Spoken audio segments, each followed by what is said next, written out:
কৃষিকাজ জানো না মন রে কৃষিকাজ জানো না Namaste everyone, welcome back to Dr. Pai's Astrology channel. Today we have a very special guest, Eve Mendoza ji. Namaste Eve ji, welcome to our channel. It's been so long. We are continuing with our series of, we have done Ma Parvati and which other one did we do? Ma Parvati Ma Lakshmi. and today is Ma Kali. So I'm super excited.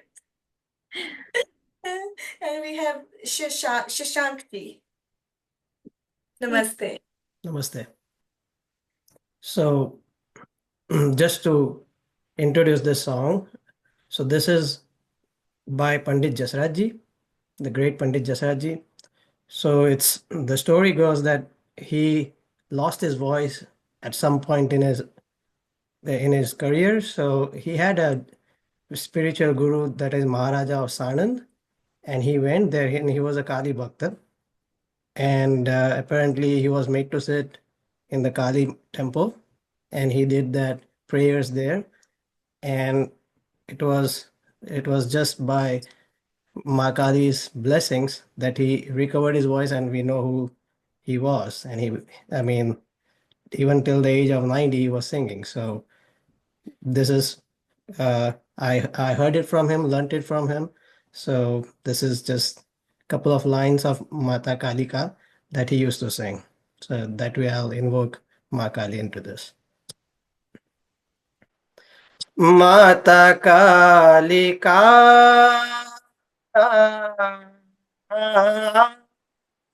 Mata Kalika,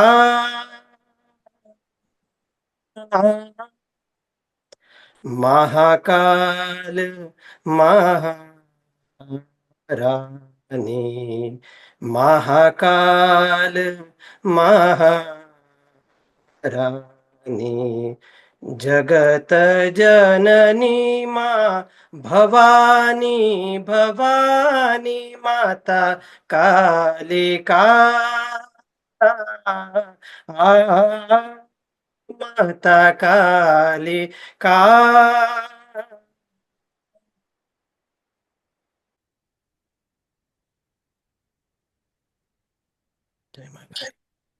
You.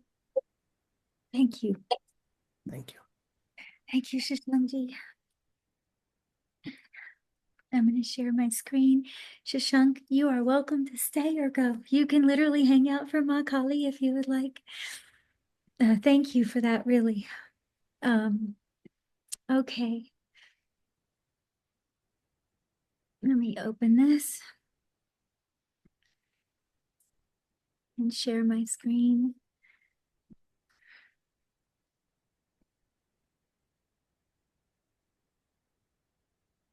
Okay. Go full screen. Oh, thank you for having me back. I had a group of students that reminded me of my commitment to my teacher, Bauji. And really, they're responsible for reminding me to do my duty when I've been so incredibly irresponsible. So I have to bow to them first. And as you see here, we have a beautiful Ma Kali from Paramahansa Ramakrishna's place. And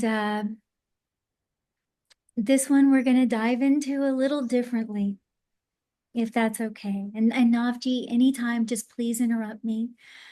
If you have questions, just please be rude. I'm okay with it. If you have a question, just be natural. So really quick, I always mention my teacher. I always mention him. Lived with him for a good while. And I wanted to say today, under Ma Kali's feet, I wanted to make sure everyone understood I'm not his favorite student. I wasn't his favorite person. I wasn't the closest to him. Why am I saying this? We were very close, no doubt. We're the deep bond of love. but I talk about him so much. I don't want to give the impression that I was the chosen one, or no, as a matter of fact, there was a small group of us that would take care of him.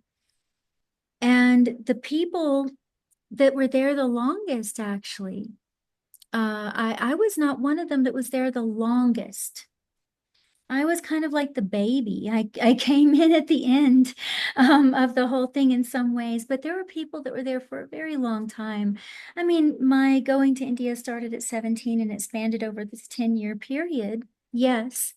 And at his request, I cared for a friend in Los Angeles, and then I went back. I went back to India again to be with him. So everything I've told you, meaning it's true, but I want to make sure you know that I talk about him so often because I am in complete reverence of the sacrifice he made for me and the kind of person, what he was. I can't even call it all the way human. I can't talk more about that, but I'll just say that the reason I'm bringing him here is because today we're going to talk about some things that he talked to me about that are not in books necessarily, and rather intimate conversations that he had with me about this specific Devi Mahakaali. And it was those of him that were with him a long time, they know how uncommon that was. He was the type to just, like Ram Nam. He was the type just to take God's name. All will be well, mastery and servitude. So it was all about serving others. But strangely with me, when he found out I was teaching myself Rudram, he knew, actually. When I first met him, he knew. He let me know he knew without anyone telling him. That was one of the things that actually caught my attention. I think I would have been hesitant if he wouldn't have showed me that he knew. Okay, I was like that. I was very cautious with these things. So when he knew the extent of what I was studying, it was strange because he encouraged it. A lot of people he would say to leave it. Like one of my dear friends, he recommended him to leave Ayurveda and yoga and these things. He's like, just be simple, live a simple, normal life, say God's name. Don't get involved in all of this. Yoga gives a big ego. It's always his thing. Yoga can give a very big ego. Strangely with me, he would tell me about these things and told me not to leave them. Okay, that I want to emphasize today because what I'm going to be illuminating was something that was rather unique and intimate between me and him, and it was somehow our connection. And so this is very special to me to do this today. I have a deep fondness for Mother Kali. When I was a little 16-year-old girl in Los Angeles, the Paramahansa Ramakrishna Temple was the first place that I went to even understand anything. I had just heard Rudram and I was like, what is that? I have to know what that is. I know this, like I knew it. I knew Sanskrit overnight, like the script. And I was just, I could not stop listening to it. And then when I stepped foot in Ramakrishna's place in Los Angeles, there were a few of the monastic order people there, but they were playing these beautiful Bengali hymns, beautiful Bengali songs, Kali Sangeet. And my heart it was like the ocean moved. So we're starting from there. Sorry for the long intro, but the reason I had dear Shashank sing her name is that I want to enter her world with the proper reverence, humility, and love. And let's step out of fear with her. Let's really look at what she may be. Okay, because it's a very beautiful thing when you realize what she is. Famous devotee. Paramahansa Ramakrishna was, I guess, noted to quote him. So I have this here for everyone to have in the PDF. I'm going to post it so that they can download it. And I also took the time to put links to many of these Bangla songs, many of these like Kali Sangeet, and just also some of like Paramahansa Ramakrishna's documentary. Just, I really want to open this with the heart. So I've posted these things. These are some of my favorite songs. I think Panalal Bhattacharya is one of the main singers, and he's kind of an evergreen in Bengal for Mahakali, like just absolutely beautiful songs. So there's a lot of links there for everyone. And now I will just speak this mantra and we're going to dive in. Okay.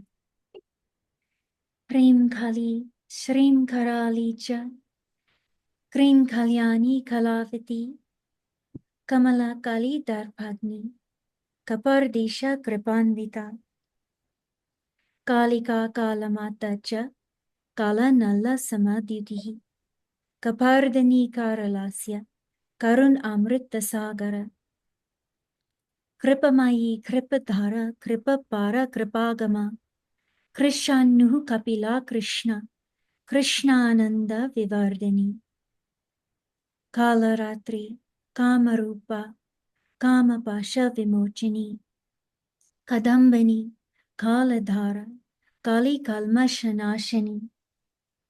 Om Krim Kali Kaliye Namaha.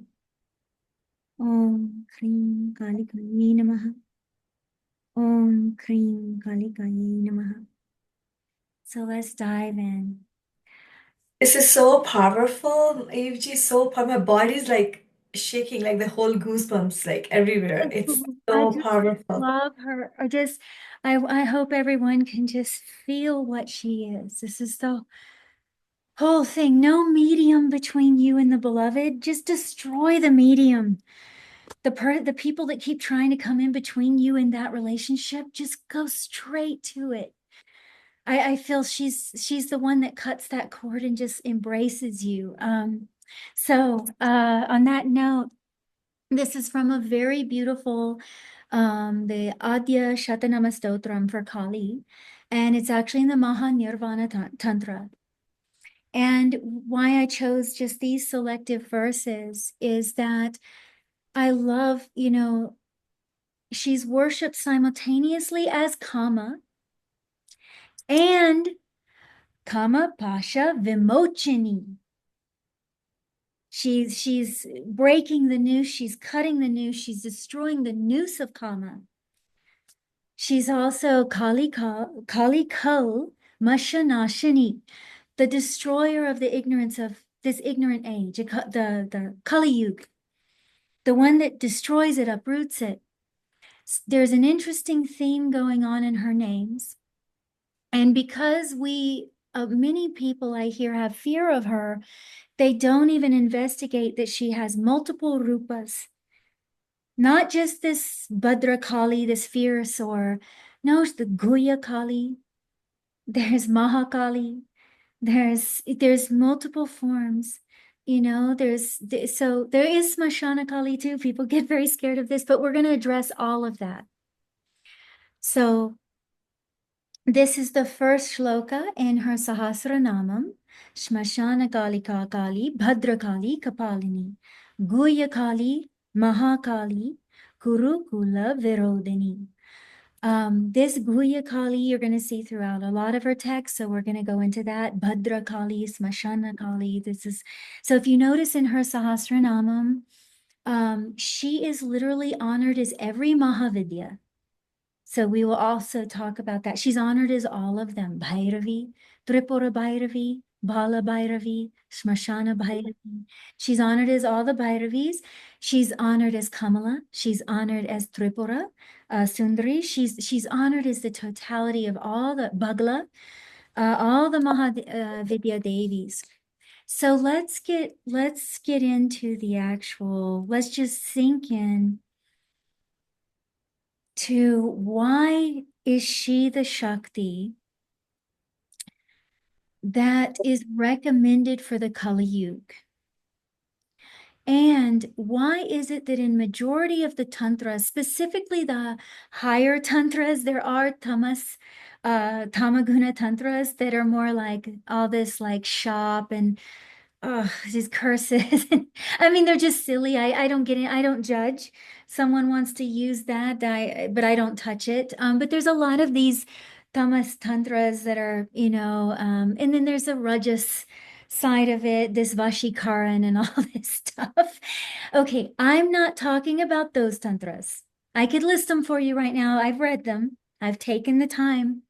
I take the time. I don't pass judgment quickly.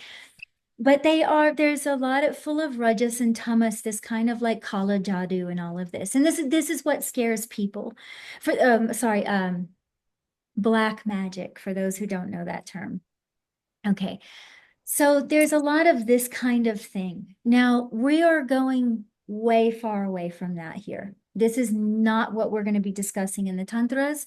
This is not what I encourage anyone to get into. I make that disclaimer. I won't judge you if you do, but I will not support it. Okay. So let's start with actually Vashishta. Let's start with Vashishta Yoga. And let's visit a concept that is mostly highly philosophical until you have the actual experience. And people tend to throw around these words, and I am not going to do that. But I will address the concepts because Baoji, my teacher, when I would be massaging his feet, there were multiple times when I would be just with him. He would want to talk to me about Kali and Mahakaali. And he would say, so what is Kali? He would just look at me, what is Kali? I didn't even know why he was doing this. When I was there, I was just there for him. I was doing all my things, but I didn't understand it at the time. Because he didn't do this with anyone. I mean, it was rare. It was really rare. He also would take me into Upasani Maharaja's room and sit. So it was not his habit to do these things. So it's just odd. Now I understand much more, but at the time I didn't know. So he would say that Kali is Shunya. Kali is Nirvan.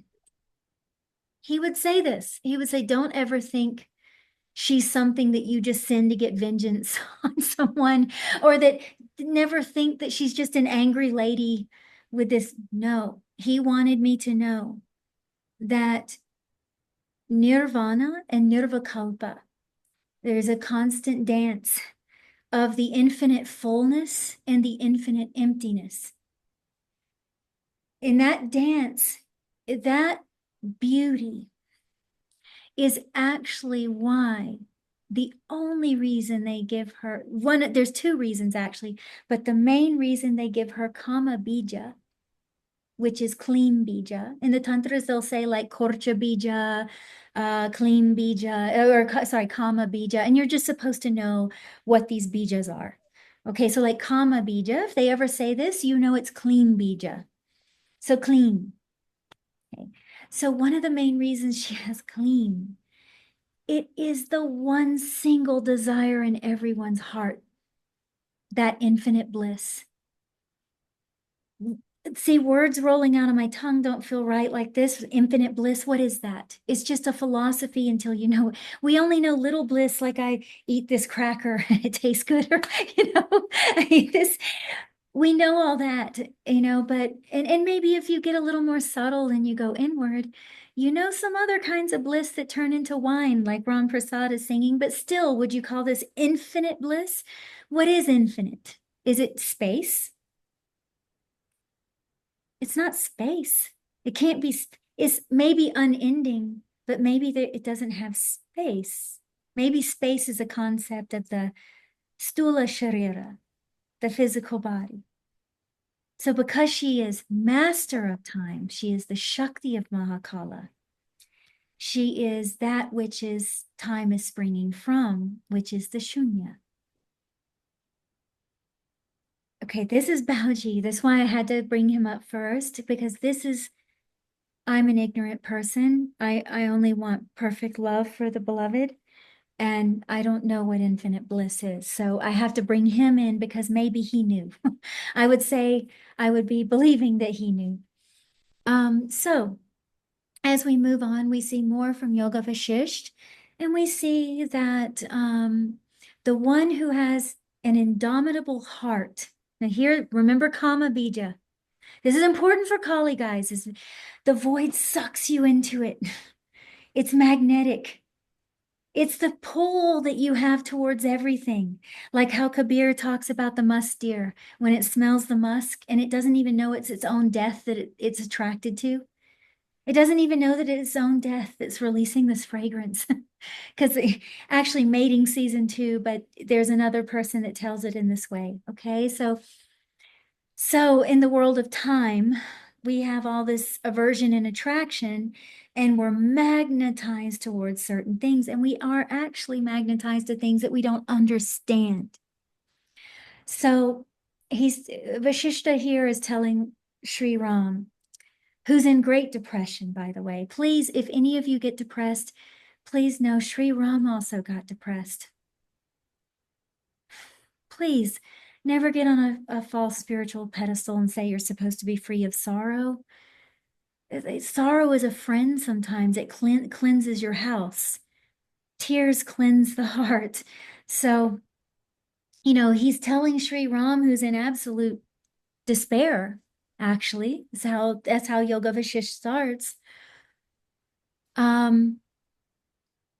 The one who has an indomitable heart to find out this state of nirvana, nirvikalpa, will abandon the concerns of the world and become a nivritta or nivritta, an inward moving person, a sadhak, a person who's now not creating outward. Pravritta. They're not moving outward. They're not seeing space. Now they're moving inward. Engaged in ceaseless inquiry, overcoming all illusions and contriving means to cross the samsara. Such a person will every moment of their life be engaged in the renunciation of all their desires. We're going to take this on. We are going to take this fake concept of detachment. Let's take the axe to it. It does not mean you're heartless. As a matter of fact, the more you go inward, the more you may feel. The more human and compassionate you may become. Anyone who uses the excuse of detachment to be heartless may want to do deep examination of their idea of spirituality, because it might have pride. It might be infested with pride. That spirituality is way up here, and these puny little suffering humans, you just detach from them. Kali will never abandon you. She is the one that will be here in the darkness and not see you as a puny little disposable human. She is the compassion when you cry in the dark. Who can handle the tears?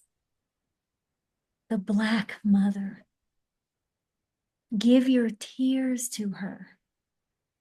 So let's take on this desire. She is the one desire that devours all others. So why is she clean bija? Why is Krishna clean bija? Because of Ras Leela? Of course not. Ras Leela is a very specific thing. Sri Krishna is actually linked with Mother Kali in the Tantras all the time, by the way. Clean bija means one who has either one all-absorbing, encompassing desire that completely dissolves all the others. Like you are only focused on that one desire. What happens when people meet Krishna? They fell in love, and he was their one desire. One desire. This one desire is very sacred to get you to nirvikalpa. People want to talk about all this. Do you think nirvikalpa is without love? Is it just some dry state of existence where you just don't feel anything? What is it? What I'm trying to provoke here is, what is it actually, through experience, not through philosophy and negating, which is wonderful to do. Kali is actually neti as well. because you have to do not this, you have to do not this, not this, you have to do not neti to have one desire. Look at Mirabai, one desire, Krishna. Where did it lead her? To freedom, to God realization, whatever people are calling moksha, whatever people are calling this, mukti, that one desire for that, for the beloved, however you want to see it, even if it's a jnani who has no relationship to bhakti, they are still going to need that one desire over all others. So her Mundamala, whereas Tripura Sundari has a garland of letters in all of the tantras, she's the beautiful letters of the Sanskrit alphabet that become bijas for creation, even the subtle creation, even the creation of the subtle energies. Kali has skulls or severed heads. She is no longer using bijas to manifest even spiritual things, meaning even the siddhis are not interesting to her. She has one desire: to devour everything that is temporary. Mahakali, time is temporary. The movement of time. She's not interested in doing this bija to get grace of this or no, she's actually eating them because they all lead to a little bit of a subtle ego, and her job is to make sure you reach shunya, meaning the infinite peace, actually, the infinite love. Infinite, such a poor word. English is a very bad language. Anyway, which demon does she go after? Rakta bija. Bija, the seed of blood. What is blood? Life. What happens when this demon's blood hits the ground? He becomes more life. Others of him pop up. These bijas and Sanskrit aksharas, this varnamala that Tripura wears, is full of life. It is the matrix of life. She is the Sri Yantra. It is the Mahamaya, the beautiful creation, even in its subtle form, the world of the Devas. Even Brahma Loka is made out of Tripura Sundari's fabric. Everything, even the divine creation, even all of these lokas like Tapaslok, she's even the beauty of those lokas. Kali is even devouring those lokas. This is why Rakta Bija is not just Rajas. It's not just about Rajas. Now, the Devi Mahatmyam has a lot to do with the gunas, but this is highly esoteric. This is highly cryptic. And it's letting you know that even her form is said to be emaciated. Why? She's not caring for it. She has one desire. It's not that she's trying to be frightening. She's not the egoistic woman that scolds her husband, okay? Let's stop this. Let's stop giving divinity to cruelty. There are cruel husbands and there are cruel wives, and none of them are Kali. This is not Kali. I'm sorry, I revoke that, and I will not agree with it. This is just simply humans being cruel to humans. This is all. We do this to each other, you know? It's like people wanting friendships and then they're telling you some harsh truth, but really they're just being mean. I'm saying let's use discernment. There are devatas linked to cruelty.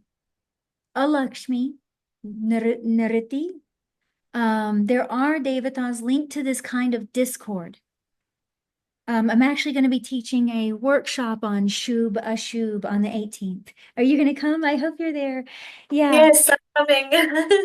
Yeah, it's going to be really interesting because we're going to examine this. We're going to examine all these shubh and ashubh in Jyotish. So when you look at her form, you could say it is inauspicious, but it's actually the purpose of her form is not to quarrel or to cause problems or chaos. The purpose of her form is she is the one consuming longing for God. That person that you see that has lost their mind and will not even take care of their body in search for God, you see them. Those people that will go through harsh things and they only long for God. Klim bija, one divine desire. And then korcha bija, hum, hum pat swaha, let it be. This put, don't do that. Don't do all that stuff, guys, unless you really know what you're doing. But I'm just saying this hum bija also is linked with her many times, and that has a different reason. It's a release of power, it's a release of force. But this clean bija is very important to understand because she is literally what Tripura Sundari is. She's also said to be, in many Shakta traditions, the absolute Brahman as well. They see this as in feminine gender. You don't have to see it as gender at all. People get really caught on gender. You don't have to. You don't have to see Kali even as a female. You don't, or Shiva as a male. There's no reason. All that stuff is mental gymnastics. Like what we're really looking at here is a raw intelligence, a raw consciousness that is pervading this world. And when it touches someone, they become drunk with love for God and they don't want anything else. And you go on the Mundamala. The intellect it just gets silenced. Many of these Mahavidyas represent various forces that silence the mind. Bagalamukhi, the intoxication. She's on an ocean of wine. She's holding the tongue of the Rakshasa. She's intoxicating. She stopped the mind. Samadhi. We're going to see some of that. So with Kali, she's born of the third eye of Ma Durga. Now, if you know the Yoga Shastra, Kashi is the third eye. Lord Shiva residing in Kashi. Bhairav is sitting there. Why? This is the same place that Shiva burns Kamadev, remember? This is the same place that the fire comes out to burn Kamadev. In Yoga Shastra, what happens here? Why does Devi have a wide open eye? The Ida and Pingala come and they stop right there. They plug in right there. Ardhanarishwara. Ardhanarishwar happens. Kama, there's no point. You now are left side Shakti, right side Shiv. You could say, in any way, you can say, how would the one have a desire for two? Meaning if it's fulfilled. This space, this right here, not just meditating on this place, you have to be in the state of Shiva. It's really rare, okay? But she comes out of Durga's forehead just like this. In this same way, she is the complete manifestation of that fierce Jyoti, that fierce Jyot that comes, that burst of light that just burns the delusions. When you go to a cremation ground, there's no more delusion about this body. This is actually look, agoris and all of these things, many of them are doing things for siddhis. I'm not judging it. Many of them are doing things for various reasons, okay? Not all of them are looking for her, really. They're just looking to drink from her milk. They're not looking for union with her, okay? I'll say that's not, you shouldn't think that every yogi or every agori is looking for this. And sometimes when people are just afraid of this stuff, all it is, it actually is almost like the childlike delusion that this body will not go. So a lot of these paths were designed for two things. One, delusion gone. The delusion of the two dancing for kama, it just gone. just gone. Then the other thing here, well, not even here, but I would say the other thing this path heavily focuses on, the arousal of fear or the use of desire. This is important with things like Kali, like concepts around Kali Ma, with Bhairavi. Everyone's just talking about Bhairavi all the time, and I'm not sure if they really understand why is her hair standing up. Bhairavi, terrible, right? They're terrible. When you go into the dark or you go to some place that sends fear up your spine, you notice how it rises and it goes up the back of your neck? And a Gori will use that same force to provoke the Kula Kundali, what people call the Kundalini, or the prana. That secret is actually a prana, but that secret prana at the base of the spine, they actually use terror and fear because that has such a big emotional response. There's adrenaline released. They're manipulating that to use it for their practice. Okay, that is important because it's the same thing in Tantra is doing with desire. They know that we have multiple desires. They're aiming to get all of those desires into one place so it's one river going to the ocean. The aim of Tantra is not to just have multiple, I'm sorry, I'm not trying to disrespect anyone, but this stuff with all the partners and that I don't want to touch that. There's a place maybe for that, but really speaking, to make it simple, Tantra in Mahakaali, this clean bija, this is why it's important. If you really want to go internal, I'm talking to those people who really want that. I'm not talking about people who are just using her for siddhis or want to fulfill desires. Go for it. Go for it. And actually, the left-handed path gets a bad rep for this. Not all of the left-handed path is about doing that, actually. Okay, the left-handed path breaks down the linear thought of religious righteousness. It kind of rescues you from religious or pious pride so that you don't go around thinking you're better than everyone and you're cleaner and you have more understanding of God than everyone else. That's a hard one because for sadhaks, we don't always realize all those little places that stuff is hiding. The left-handed path kind of reminds you you're an animal. Kind of reminds you this body is an animal, okay? So let's elevate it here a little bit so we don't just think of like people getting drunk and going into, I mean, sure, fine, all of this stuff happens, but I'm sticking with why with this clean bija and why the left-handed path with Mahakaali and why these things, because of the acknowledgement that all desires are eventually leading to one. And there's an encouragement to understand that before old age and your energy runs out. Because once you start facing death, that same thing that was desiring all these little things, all that energy that you've distributed and spread out over your life now gets condensed into fear and all the emotions dealing with the ending of life. So this is actually very intelligently psychological. I have to give ancient India, we should all touch the soil. Because really speaking, this is masterful psychology right here, spiritually. Because not only are you facing the undesirable simultaneously, as acknowledging that human life is full of desires, and also acknowledging that human life is going to go into one tunnel sooner or later. And this is that when that recognition really dawns on a person, see, it can dawn through love, Navji. Like if you just start loving God, you won't even care about nirvana. Like I honestly didn't even understand why Bauji kept talking to me about nirvana and nirvakalpa and all. I actually didn't know why, because I didn't want it. And my constant prayer was always, I want to love love you perfectly and serve you perfectly.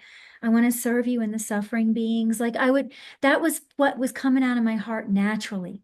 I wasn't thinking of nirvana, but or nirvakalpa, even though freedom felt like it was blowing in my heart. I didn't get what he meant at the time. I was like, why is he talking to me about this?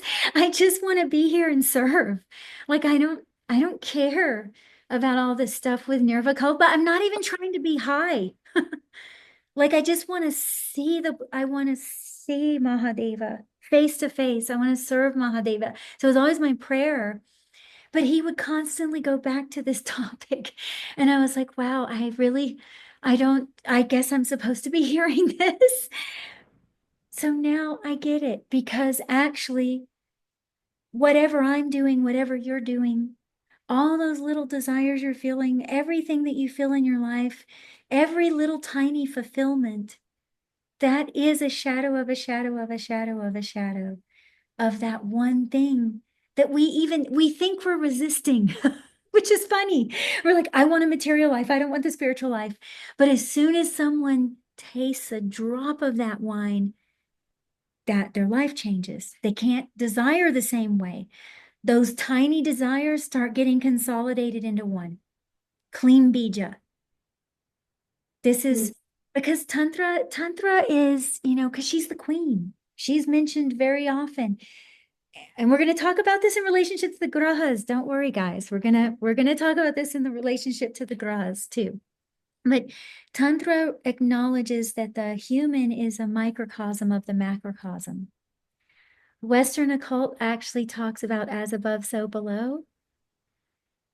And an interesting thing about that is that was in Tantras, that was way back. They were saying the human is a microcosm of the macrocosm. Interesting, because that means the whole macrocosm, even the our known universe is moving towards a black hole. It's like just like age. It's like just like human life, we're moving towards a black hole. It's magnetic. Shunya.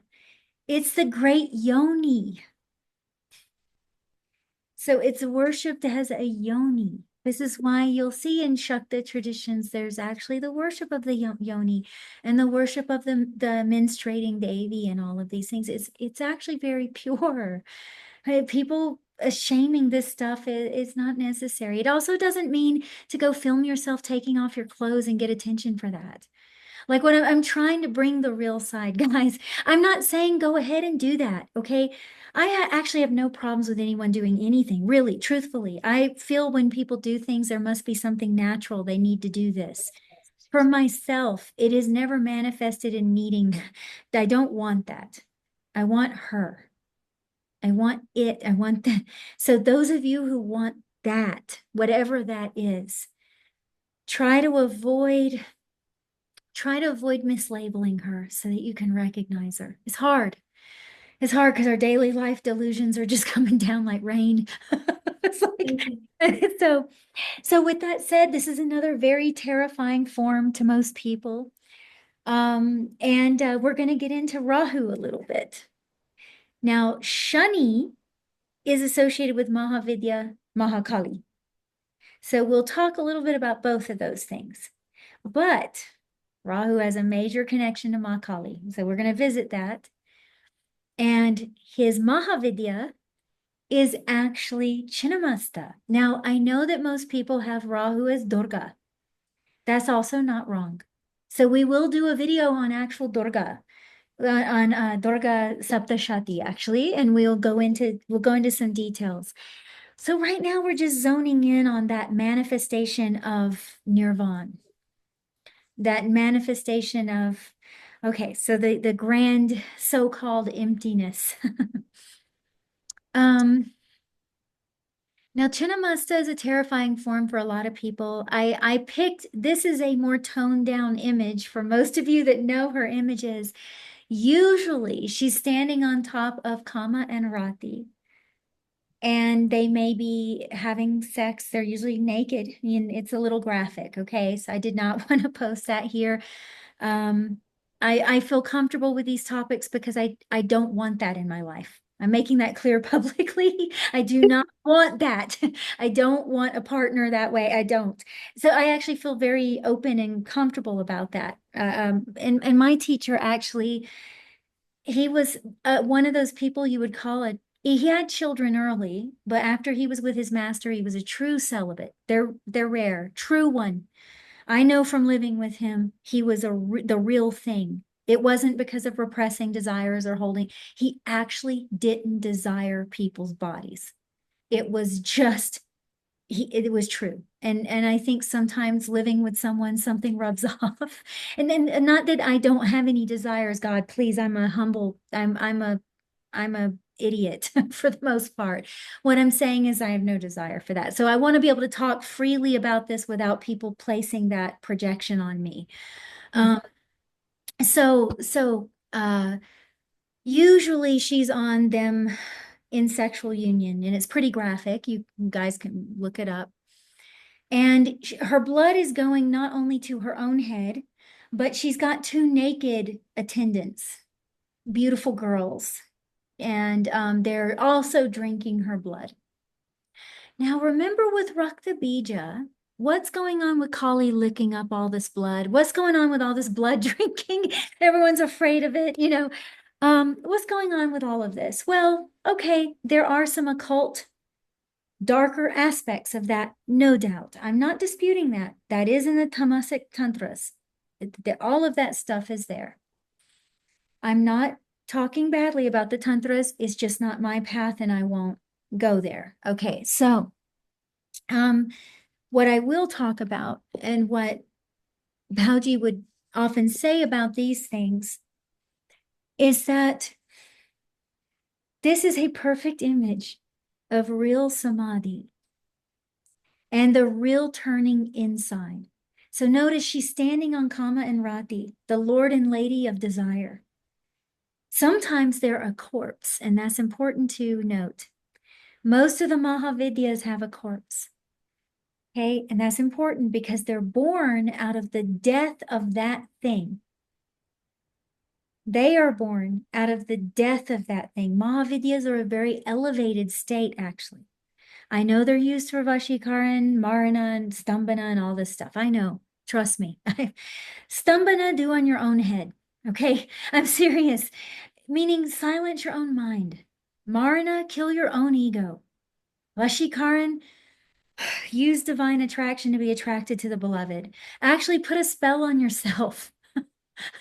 And I've always seen it that way. Anyway, so with this, just like Kali was licking up the blood of Rakta Bija, which is no more creation. She's done. She doesn't want to create even a heaven state. She doesn't even want to go to Swargaloka. She wants to consume all of that before it can turn into a living entity. So Kali is that ferocious appetite of having one desire without any other desire interfering. That is a powerful desire. Like that. Oh, sorry. It made me raise my hand. So let me lower hand. Okay. Here she's drinking her own blood. And her attendants or disciples, her yoginis, are also feeding off of her blood. And she's dancing on top of Kama and his beautiful, very seductive partner. I mean, the way they draw them is beautiful.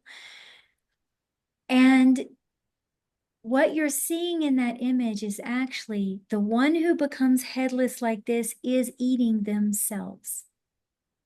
Their blood, this is what I mean. There's no space. There's nothing else to consume. The one who is in that state can feed others with their own blood. Those longing for the path. What did Paramahansa Ramakrishna do? He's a Rahu Atmakarka, by the way. Upasni Maharaj, Rahu Atmakarka.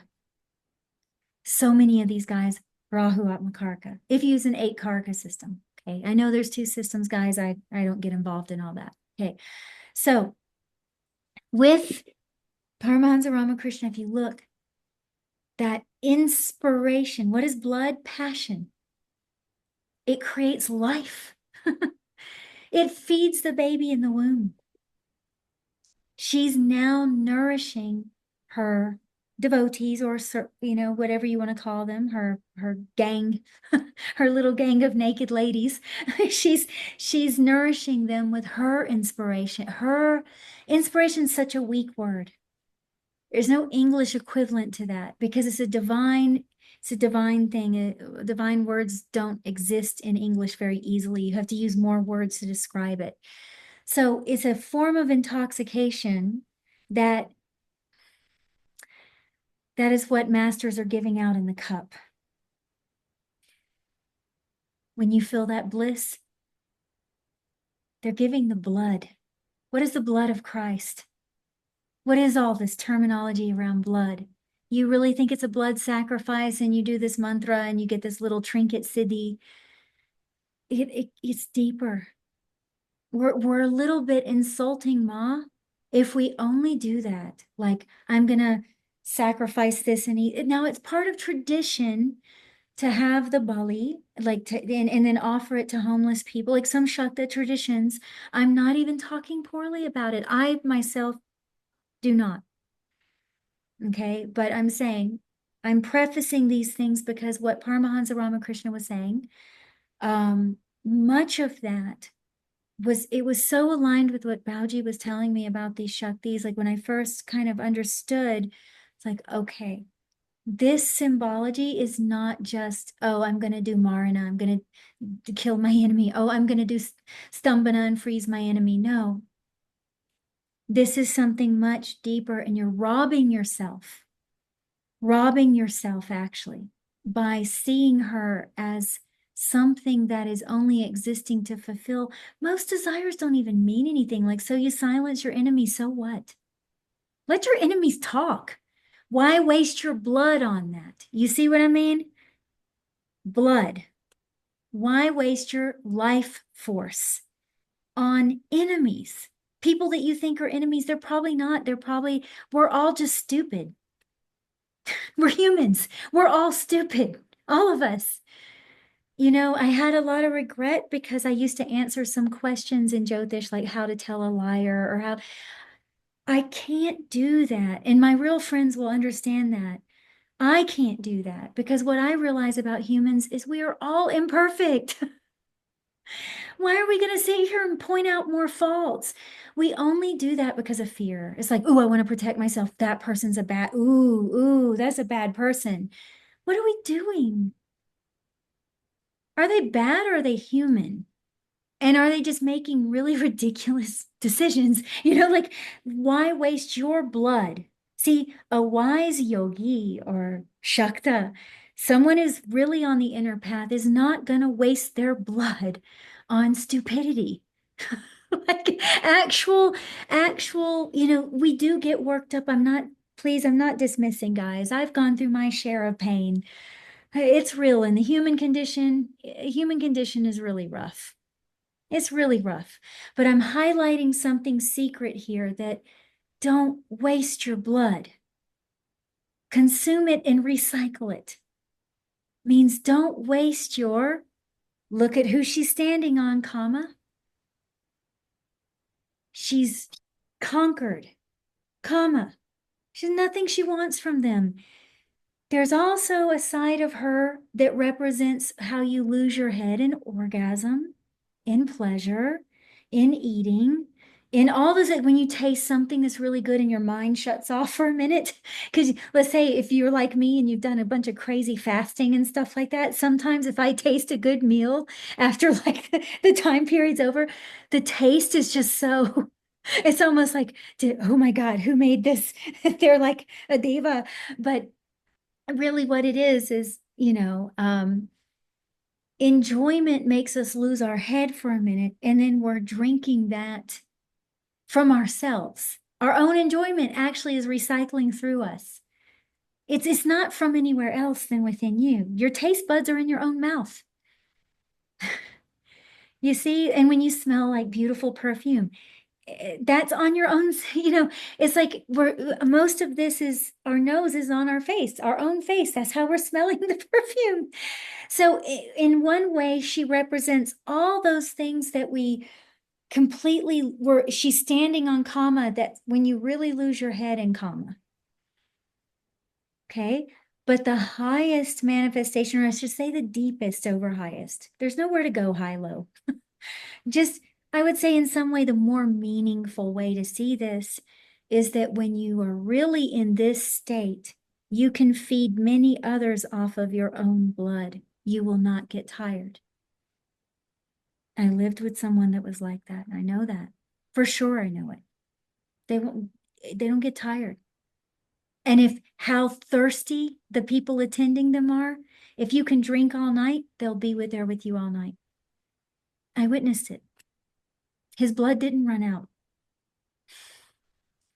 So this, when we think of Rahu in this light, I want everyone also to take a little moment and elevate Rahu within you. Why are we scaring people over Rahu? Okay, we have this weird maladapted relationship with suffering. It's like we'll do anything to avoid suffering. But wait a minute. Are we creating more suffering and more stress by avoiding? Why not just let the small portion of suffering come? Now, I'm not saying to go do silly things, but I think we spend more time avoiding it, and more comes to us often because of that. So this whole thing with the malefics is perhaps a very narrow, small view based on our interpretation of suffering. We're scared of suffering, and therefore all these malefics are so, frightening. Oh no, I'm going into Sarasati. It's going to be bad. Oh no, the world's going to explode. That is mostly from the Dark Ages. I will say even the Jyotish Shastra that we have access to mostly at the moment, a lot of it is recorded thousands of years after the actual people live. Rishi Parashar, it was 5,000 years that the Brihad or Shastra. So like that is really confusing to me, that we're taking that as truth when we don't actually have the Rishi there to tell us. So a lot of the things about malefics and terrifying other people, I know people that know me know I often talk against this because I just don't see many people that are that awful. People will come to me and they have some conjunction of Moon, Shani, and Rahu, and they're a lovely person. They might have made some mistakes, or they might have been on the receiving end of some suffering. Okay. The rest of humanity is on the same end. Even the person with the so-called perfect chart. Why are we so unforgiving? So I really feel our poor relationship with darkness, our poor relationship with Devi in her forms that we don't desire. If I had a dime for every time I heard a man say that Kali is an angry woman, and it's not just men, but I'm saying that it's almost like they're so afraid of a female's anger. So I don't know what we're all so afraid of. Women are scared of men. So can we just stop? Can we just ask ourselves, what's really going to happen if someone yells at us? Is it the end of the world? What's really going to happen if someone cries? What's really going to happen if someone gets angry? Like, okay, people have emotions. Anyone who is not emotionally sophisticated enough, mature enough to see that should question giving readings. Because you're holding space for another living being that actually really does not need your judgment. They need something else. These Devis actually get you close to the heart. Okay, so we're going to visit some of that. So Kali has the tongue out. Okay, shift in direction. We're going to talk about the heart. We're going to come back around to that. Now Kali has the tongue out. And I just made this little kind of sloppy collage so that people that are curious about all the different things that the tongue does, and maybe they can think about it from a different angle. Because Rahu in the Kavach mantra is asked to protect your tongue. Why is that? Some people say it's because of mantra shastra. Some people say it's because Rahu can make you say the wrong thing. So it's always this usually superficial reason. Why aren't we thinking like yogis? Because I almost guarantee you most of this stuff had a subtle yogic reason. Kali, actually, certain forms of sticking out your tongue, there's certain pranayams where you squeeze all the residual air out of your lungs and you stick your tongue out and look up. This actually affects your pineal gland, especially if you practice a lot of pranayama in the dark. Little secret there. In the dark. People don't want to age. Get out of the sun. Get out of all these fake lights and think about why Kali is in. Kali has a slew of mantras that are Mrita Sanjeevani mantras. A lot of people don't understand that either. Why would it be Kali? She's a master of time. What does time do to the body? Why is she black like the night? Why does she have a lolling tongue? Why do the jackals around her have the lolling tongue? So interestingly, some people have said that because when people are shy in certain villages of India, like they'll stick their tongue out, like, like you've seen it, like we'll kind of, like I said, okay, sure. But what's happening in that moment is you get a little rush of anxiety. Like when you're shy, right? Little rush of anxiety. These warriors, these Maori warriors, they go into battle screaming, sticking their tongue out and opening their eyes and marching in this ferocious way. Their sticking their tongue out is also adrenaline. So we've got a connection. Shyness, I'm scared, stick out my tongue. Really, it's a cute form, but it's still adrenaline. This is warrior's form, adrenaline. In Tibet, actually, in Tibet, they have a custom of sticking out their tongue to greet you. Very interesting. Now, they've started doing studies on the connection of the vagus nerve as well with the tongue. Now, I don't usually like going into a lot of science. It makes people very mental. And then we start looking for linear reasons to connect all these things that may not be connected. Okay, but it is valid in this case. When people are often concentrating, now remember this clean bija, one desire, dharana, concentration. This is beyond dharana. This is longing. This is like, you cannot stop my insatiable appetite to get to my beloved. You will not stop my insatiable appetite. This is not an angry woman. I am correcting that to the best of my ability, Ma, please. This is an insatiable, huge mouth, right? She licks up the Rakta Bija, insatiable appetite for the one. And you can't get in her way. The tongue has to do with concentration. She's got a lolling tongue. And old yogis used to cut underneath, not saying it, they even still do it today. If you do it right, you have to do it very carefully. There's even the guru is supposed to do the first mark. Okay, it's supposed to be done under guidance. And if you see here, this one, this mudra, which many people will know, I'm not going to talk about it, teach it, anything like that. I'm just talking a little on the surface. When you have a longer tongue, you can get it back up into this place back there. Some of us can do it naturally because our tongue might be long, but if it's not, you cut that little thing. No one do this at home, disclaimer, please.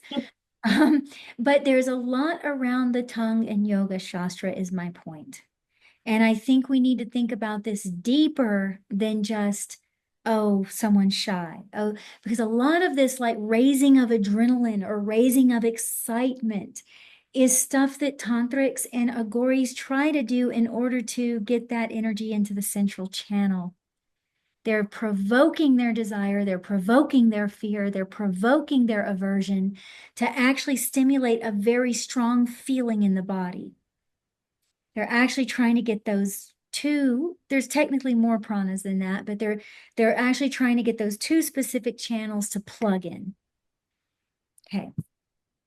So another place that we see a similarity with Mahakali, and Ravana has no link with, it's not that, it's okay. But Bauji, this is another place that Bauji used to talk about Ravana's longing for the one thing. Now think about it. Him and Mother Kali are both shown with 10 heads. They're one of the only divinities. There are others, but they're not common. These two are the most common with 10 heads. They share that. Now, what did Ravana do? They share something else. Cut his own head. The Munda Kunda, or Kanda, some people say, but yeah, he throws his head, Munda Yagna. He throws his head in the Yagna, in the Homa, his oven. So he tries to offer his 10 heads to the Kund. And of course, he can't die. I'm just telling you to pay attention to these little things because they're highly meaningful. They're full of meaning for a real sadhak. If you really want to use these things to go internal and to understand something of the cryptic nature, then there's nothing out of place in ancient India for the most part. The 10 heads, absolute reason. 10 heads with Ravan, absolute reason. Most people say Ahamkar, but Ahamkar was only one of his heads. That was only one of his heads. He was the perfect ego. Ego perfected. He was a master at everything. He might have even had a healthy ego. I mean, I know he's depicted as a villain, but there's many versions of the Ramayana. There's many stories about Ravana, even where he's a hero. So I'm not going to disrespect any of those. What I'm saying is that he was a Vidyadhara. He knew all the Vidyas. He was a master of Ayurveda. He was a master of music. He was a master of Jyotish. He was the Jyotishi that told Ram the time to defeat him. That's how brave he was. Why? And Balji used to talk about this all the time.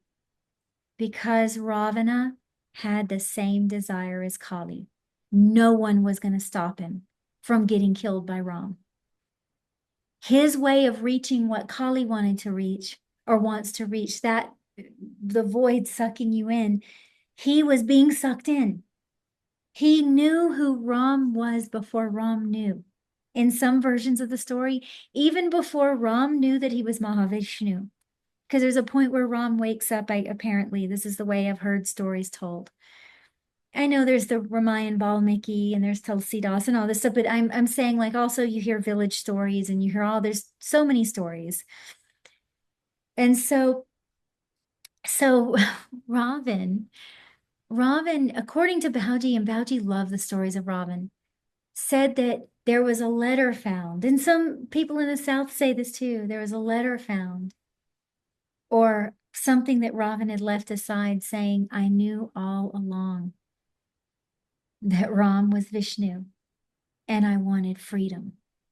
And the only way for me to get freedom was to become the perfect enemy. Because he was one Vijay, Jaya and Vijay. He had to be the enemy of Avatar. So this one desire, you go back with Ravana, even though he seems like he had multiple desires, everything he did looks also strategic. So meaning he knew what he was trying to reach. Okay. So here, let's get into a little bit with the grahas. Let's get into a little bit. We have Rahu, who actually, his Mahavidya is Chinnamasta. I don't want to create any confusion. This is not about the Mahavidya. But we're going to see on the next page, it is about the Pratyari Devata. The Pratyari Devata of Rahu in the Navgraha Suktam is Nriti, and it is closer to Mahakali.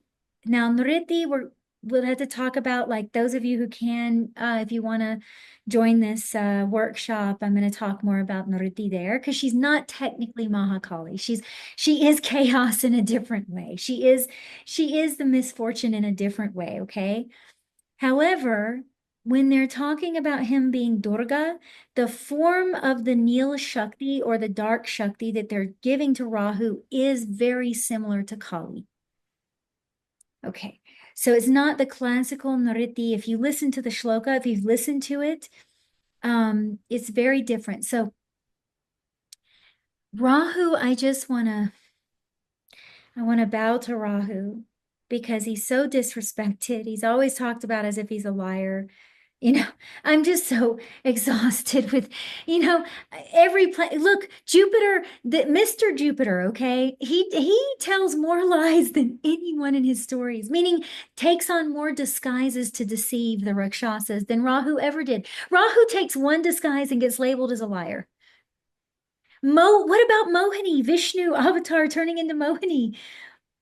That's the biggest illusion ever, but yet we're all focused on this guy as a liar. It's odd. I'm just saying to think about your projections.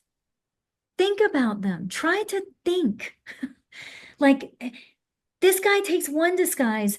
Brahaspati takes about 4 in his stories, and he's a strategic psychologist. Half of them, he's tricking people. Even Brahaspati's avatar is Vamana. Vamana avatar comes as in disguise. So I'm saying, what are we really saying here when we say Rahu's a liar? Okay, this is, I would say, for everyone to re-examine what they think.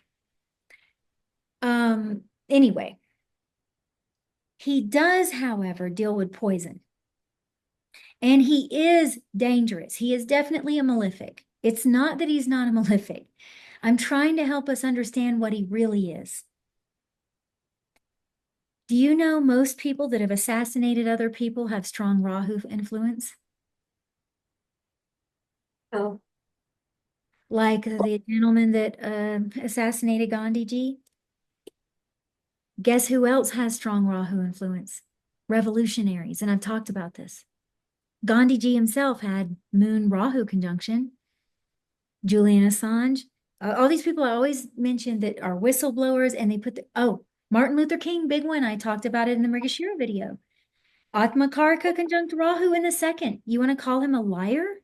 Is he more of a liar than anyone else? All humans lie. I mean, at least that's what they say in studies. I don't know. I don't know why we would have to. But I'm saying that in most studies, they'll say that we do. I don't know.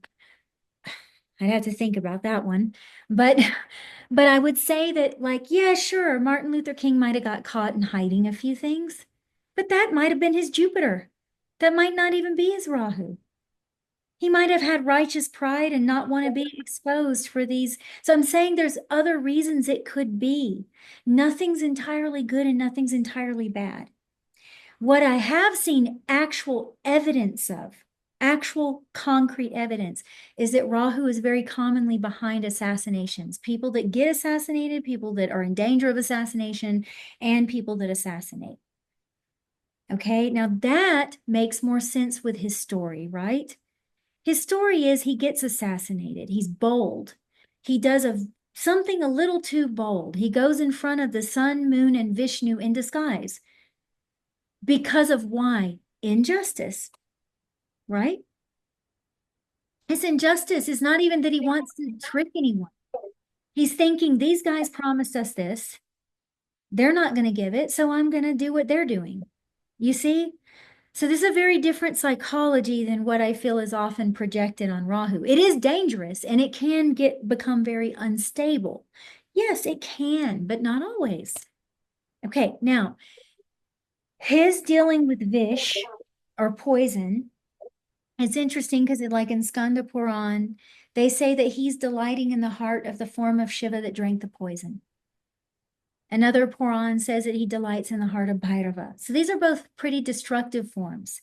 As a matter of fact, Shrikanta and Nilkant, you're not supposed to worship them by themselves in the Kali Yuga.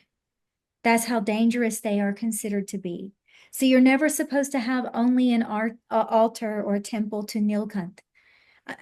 That's what the Tantras say, and that's what some other agamas say. So who knows? Look, If Guru Nanak did it, he could do it, right? So I'm saying we can't, or Shirdi Baba, like these people can probably handle poison fine. Because they are Shiva, they can drink the poison fine. But I think the warning is here to let you know that the part of Shiva that drank the poison, that was fearless and also detached, this is also a key word with Rahu, believe it or not. He was not attracted to Mohini. He was not misled by desire. So it's odd. I'm saying it's odd what's projected on him. So how does he relate to Kali here? And how does he relate to, what is this poison thing about? And what is this? Okay. So Shani and Rahu are the two carriers of Vayu Tattva. Shani's the classical carrier and the controller, I should say. He's the controller of Vayu. Rahu is Vayu by nature. They represent two different Vayus, or at least activities of the various Vayus. They represent two different activities of the various Vayus. Do you know about Udana Vayu in the throat? No. Okay, I didn't know, because I know you know a little Ayurveda and all of that. So Udana Vayu moves up, only up. The throat color, the throat chakra, in most sources says it's dark blue. Okay. Now I'm just putting little pieces together here because the Udana Vayu is said to be linked with very specific cities and also to be involved in helping the rest of the prana go up, go all the way up to reach the top. It's the helper. It's like it helps that spring up. Now, if you notice, Chinnamasta has the cut off head. Swami Vivekananda described in his first experience in Samadhi where his head felt like it was floating and then it just disappeared. Now, when we really think about this, I'm only sowing seeds for people to use their intelligence and think deeper. You cannot give the answers to this through linear thought, but you need to understand if you're doing practices, you're focusing on chakras and all of this, please be careful because it does start the churning of the ocean. And you do need guidance from Mahadeva to handle the poisons that come out. Rahu happens to deal a little bit with this. He can only get you if the poison of pride is in your throat. I'm going to say it that way. What do people do like in violence when they want to silence a person? Violent activities, like they go right for the throat. You see this? There's the jugular vein. It's a very interesting area to consider. Now we ask Rahu to protect our tongue. Now when you stick out your tongue, something happens to the throat and something happens actually to the back of the head same time. So once again, anyone who wants to review this part I'm talking about, because I'm not doing this linear, I'm not giving answers per se, but I'm connecting some dots. Okay, so with Shani, he's actually working at the base of the spine. He's Ucha and the Muladhara to measure the amount of prana that is released. He's a controller. He measures. His Pratyadi Devata is literally Yama. In the Yoga Shastra, yamas and niyamas are a big thing. Yama was a very sacred devata in the old times. He's very high. So Shani's Pratyadi Devata in classical text is Yamadev. And there's even like Mahakala Stotram to Shani. There's all these things. So interestingly here, we have Rahu, who is the dynamic force of the release of that Vayu when it goes through the channels and violently cleans them out. He is that kind of overly brave, explosive force. Okay, that's the best way to see him, not as a liar. Okay, I don't know. So many people can do that. I don't know. But that I can speak to for sure. This is why he's behind explosive events. He is the release of that prana shakti. And when it goes through the channels, it goes through, sometimes it can go through very ferociously as to clean all that gunk out of the nadis. Shani is the one controlling that release, and the one that is measured. He's controlled, so he doesn't allow too much out at once. This is why it's very important to practice these things under a real teacher.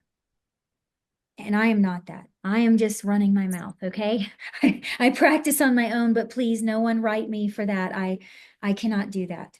I cannot take that on. And I'm also under the mother's feet, just like you. So, but I do know from experience these things are real. And I did have the fortune of being around someone who knew exactly what was happening when it was happening, and that was really fortunate. So, we should understand that this perhaps has a very strong yogic meaning, is where I'm going with that. It's not just so superficial. All right. Here I have for everyone the Pratyadi Devatas. They can just go over that. I even have the link to a place that you can listen to Brahmins doing the Navagraha Suktam, and you can hear exactly what I'm talking about. Okay, this is from, I think, the Krishna Yajurveda. I think it's one of the Brahmanas in that. I mean, I could find it if anyone needs to. It might be one of the Aranyaka. Anyway, it is definitely there. I've found it before. Okay, so let's get into a little bit of how to see Devi in the chart. Once again, the Shubh Ashubh workshop, there's oddly some crossovers here because you have to address this energy. So I have this very interesting gentleman. He ended up going by the name Sir Arthur Avalon. And he was actually born in Bengal. It's interesting. He's British descent, I believe, but he's born in Bengal. He was born on Indian soil. And he is one of the more respectful Westerners with Sanskrit. I have to tell everyone at this point, please be cautious, for God's sakes. I found one academically accepted Vishnu Puran. I cannot remember the name of the translator. I mentioned it in another talk in the past. That man had no respect for Indian culture. He actually was very much looking down, like when you hear his commentary, and that is the most accepted translation of Vishnu Puran. That actually gave me chills for some reason. I felt like they should rule out that book. The man is speaking terribly about people that worship multiple devatas, and he's acting as if Christianity is superior. How would you rely on that translation? Because there's no way that he's going to do it justice with that mind. This man is exactly the opposite. This is why, hence the book, An Indian Soul in a European Body. Okay, this man was real tantric. He was truly a scholar of the tantric arts, and he was very respectful. And he was constantly questioning the West's dependency on linear logic.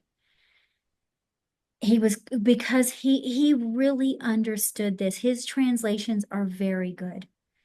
They're very good. Now, in the Shubh Ashubh workshop, I have more charts than just this, okay? So, but I'm just letting you know how common it is to have Jeshta and Mool Nakshatra, or even just one of them, and have a connection to Shakti. It was so interesting to me. Such a simple little thing, and so many people will have it.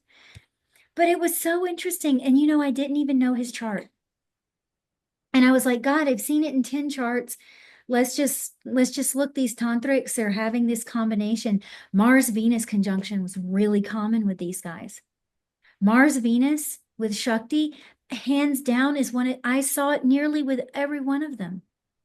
I don't think Paramahansa Ramakrishna has it, but he does have an Ucha Mangal in the first and an Ucha Shukra. Like they're Shukra and Mangal are very powerful in his chart.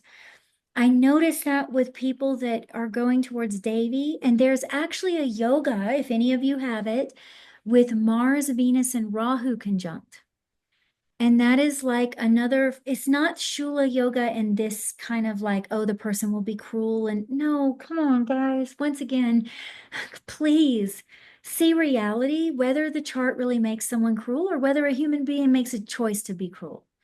Let's figure that out. Once and for all, let's settle that. I say we all get together and literally observe some people's lives, because this is out of, oh my goodness. So you see this conjunction like Venus, Mars, Rahu, you might think, oh my goodness, what is that? It might be explosive. Well, yeah, it's Shakti. And you will see a lot of people connected to Tantra and Shakti that have that.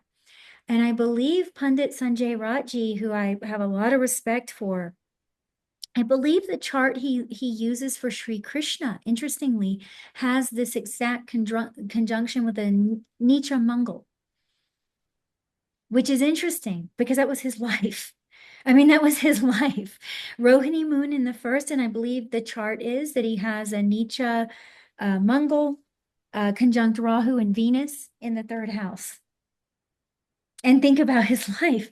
That definitely there were explosive events, definitely all of this. I mean, his own uncle was murdering his siblings. You would think that something like this is like, yeah, it's a very intense conjunction. No doubt it has an intensity, but Shakti is the intensity of this universe. She is this universe, but she is the moving electric force.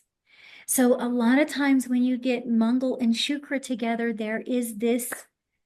It's actually called a tapas yoga as well. Like, so you will see it with a lot of yogis too, a connection between Venus and Mars, like Krishnamacharya, Venus-Mars conjunction. But I wanted to highlight here because he has the classic Venus-Mars conjunction, and he's got the sun in Mula. He's got one planet Jyeshtha, one planet Mula. It's very common for these guys that get heavily into Tantra to have Jyeshtha and Mula, or at least one of them. It was so common that I started thinking, wow, that's very fascinating, very interesting. So wanted to show his chart. He's very famous for translating the Tantras. His birth time is questionable. There's one source that gives this time. I don't know if I trust it. He would either have a moon Shani conjunction or that moon goes into the conjunction with Mangal and Venus. So he's still going to have his moon with a malefic as well, which is really common for tantrics. So I did look, the moon does not move until much later in the day, like it stays pretty much. And see, people are going to see this moon, Saturn, Vish yoga and all of this. Okay, where's the Vish? It's all over human life. But maybe someone with a Vish yoga can drink it. Who knows? Like, don't vilify anyone for this. Actually, famous Vish yoga, very famous. And actually, Vivekananda is a very famous Vish yoga. He has Shani moon conjunct in Hasta, close conjunction. And he's got a Parivartana connecting Mercury with it. So the Shastras do say, if you have Mercury, Shani, and Moon together, you'll be a sickly poet. Now, what's interesting about that, and learned, wise, you'll be intelligent, but you'll be sickly. He was exactly that. Now, that part ended up being true, that it did affect his health. Shani Moon, maybe this Vish, maybe what they're picking up is maybe there's some effect on the health. But we should never say it's affecting someone's mind and they're going to be a bad person. Please, guys, if you're not a psychologist, please don't do that. And as a matter of fact, a psychologist would probably scold you for doing it.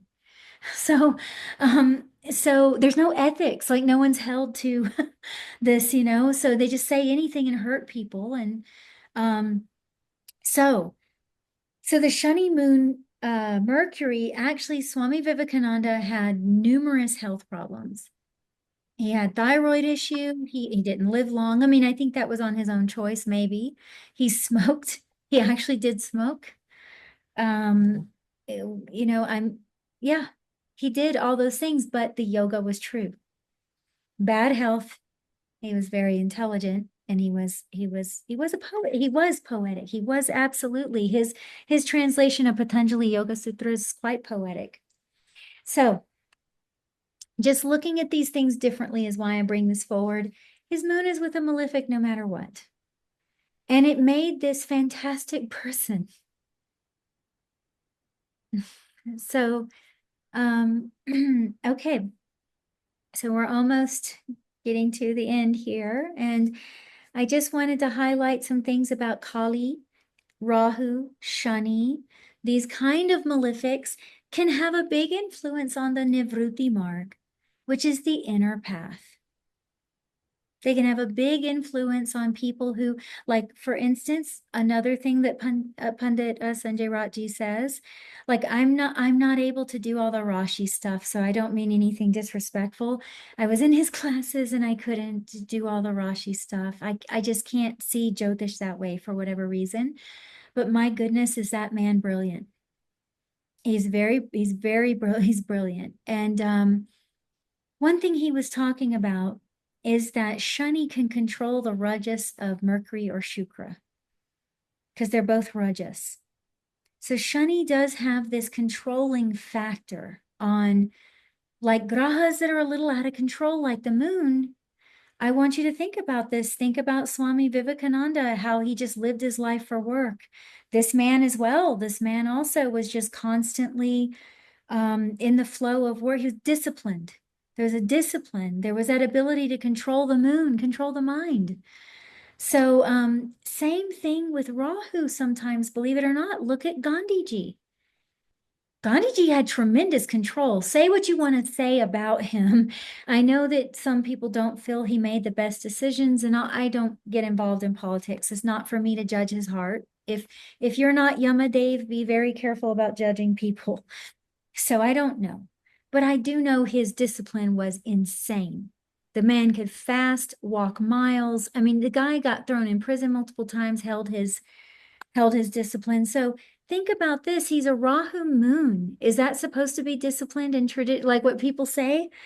No, they're always going to say some negative thing about it. And actually, we're missing the point that maybe these malefics here, like, this is why I've put this little thing from Shiv Puran. When Brahma and Vishnu try to get Shiva married, his first reply is, oh man. Like, I just sit here absorbed within. I'm on Nivruti Marg. I'm not for the outer path, but I'll do it for you guys. Like, and Mahadev is kind of the lord of the malefics, if you will. You have to think that malefics, okay, Krura energy is simply that which is not maybe pleasing to Kama. So can we consider, can we look at it in a different way? Can we look at it and say, okay, these grahas may not be as interested in fulfilling kama all the time. Maybe they deny kama, maybe they restrict kama, maybe they agitate desire. Maybe they do all these things depending on the level of consciousness a person is. Sure, maybe they're a little injurious. Maybe they give some pain. Why are we so afraid of pain? Like, really, like, why are we so afraid of this stuff? Our bad relationship with it is stopping us from seeing that actually these forces may be trying to deny us something so that we turn a different direction. And that's important to note because it's all the feminine grahas in the middle of all the rashis. For nakshatras, Vimshotri Dasha lords, it's moon in the heart of earth signs, Venus in the heart of fire, Rahu in the heart of air, and his pratyadi is feminine. Now, Shani is given a masculine pratyadi devata, but he's considered gender neutral, and he's the last one. He's in the heart of water. So all the grahas that are in the hearts of the rashis via the nakshatrapatis, the dasha lord for Vimshotri is said to apply to all people on the planet. Meaning during the Kali Yuga, Vimshotri is applied for all of us. So it means those dashapatis are special. The specific dashapatis for Vimshotri are special. So if they're in the heart of each Rashi, Shani and Rahu. Rahu in the heart of air, Vayu. Shani in the heart of Jala. Those are the two elements that most need the control. So it's interesting. Well, fire can go out of control too, trust me. But, you think about this. Why all the gender neutral or feminine? Why are they in the heart always? The feminine is the essence of intimacy. And that is where real knowledge is. Why is Guru Ucha in Cancer, of all signs? The sign of the mother, the natural fourth house, intimacy, hidden, the midnight hour, that's when the sun is in the midnight Muhurt. Why is Jupiter, the graha of wisdom, Ucha in this Rashi? There's multiple reasons, but we really need to think about that. There's something about the intimacy with oneself, the willingness to go inward, the fearlessness to see how things really are, the vulnerability, the strength of vulnerability to feel one's pain, to let others cry, to let others have their emotions. The spiritual people really need to learn this, because I'm going to bring something from the past that we already covered right back here. Fake detachment. Vairagya. I'm detached. I didn't feel that person's suffering. Everything's Maya. Everything's illusion. How's that working out for you? It's probably making you feel really dry and dull and cut off from life. And at best, it makes you feel superior. That's the issue with it. There's something called Stita Prajna as well. This is in the Gita. And a lot of people translate that to as if you're not moved by anything. You don't feel a single emotion. Let's re-examine this, that we're here. Path of abstinence. Shiva's got perfect vairag. So what is that? Well, real renunciation in my personal experience, and after living with someone the way I did, who really had vairagya, perfect manifestation of it. When you only desire God, when all your desires are there, and that alone, you will have no other desire for anything else naturally. And you will not have a big head over it. You won't be going, I'm practicing detachment. I didn't feel that. Can you feel how different it is to truly desire one thing and put your whole heart in it, and other desires just naturally fall away? Or having all these desires, forcing yourself to be detached because you think you're supposed to be. How can that be spiritual? What is this spiritual detachment that people are talking about? When they talk about malefics and shani and all this, this is an issue, actually. It's causing psychological damage. Meaning that when you go to spiritual communities, when you go to places that a lot of spiritual people gather, you'll hear a lot of this mental stuff about detachment, the Brahman, everything's Maya. You'll hear these things, and I often think, if I just abducted your family right now, would you tell me this is just Maya?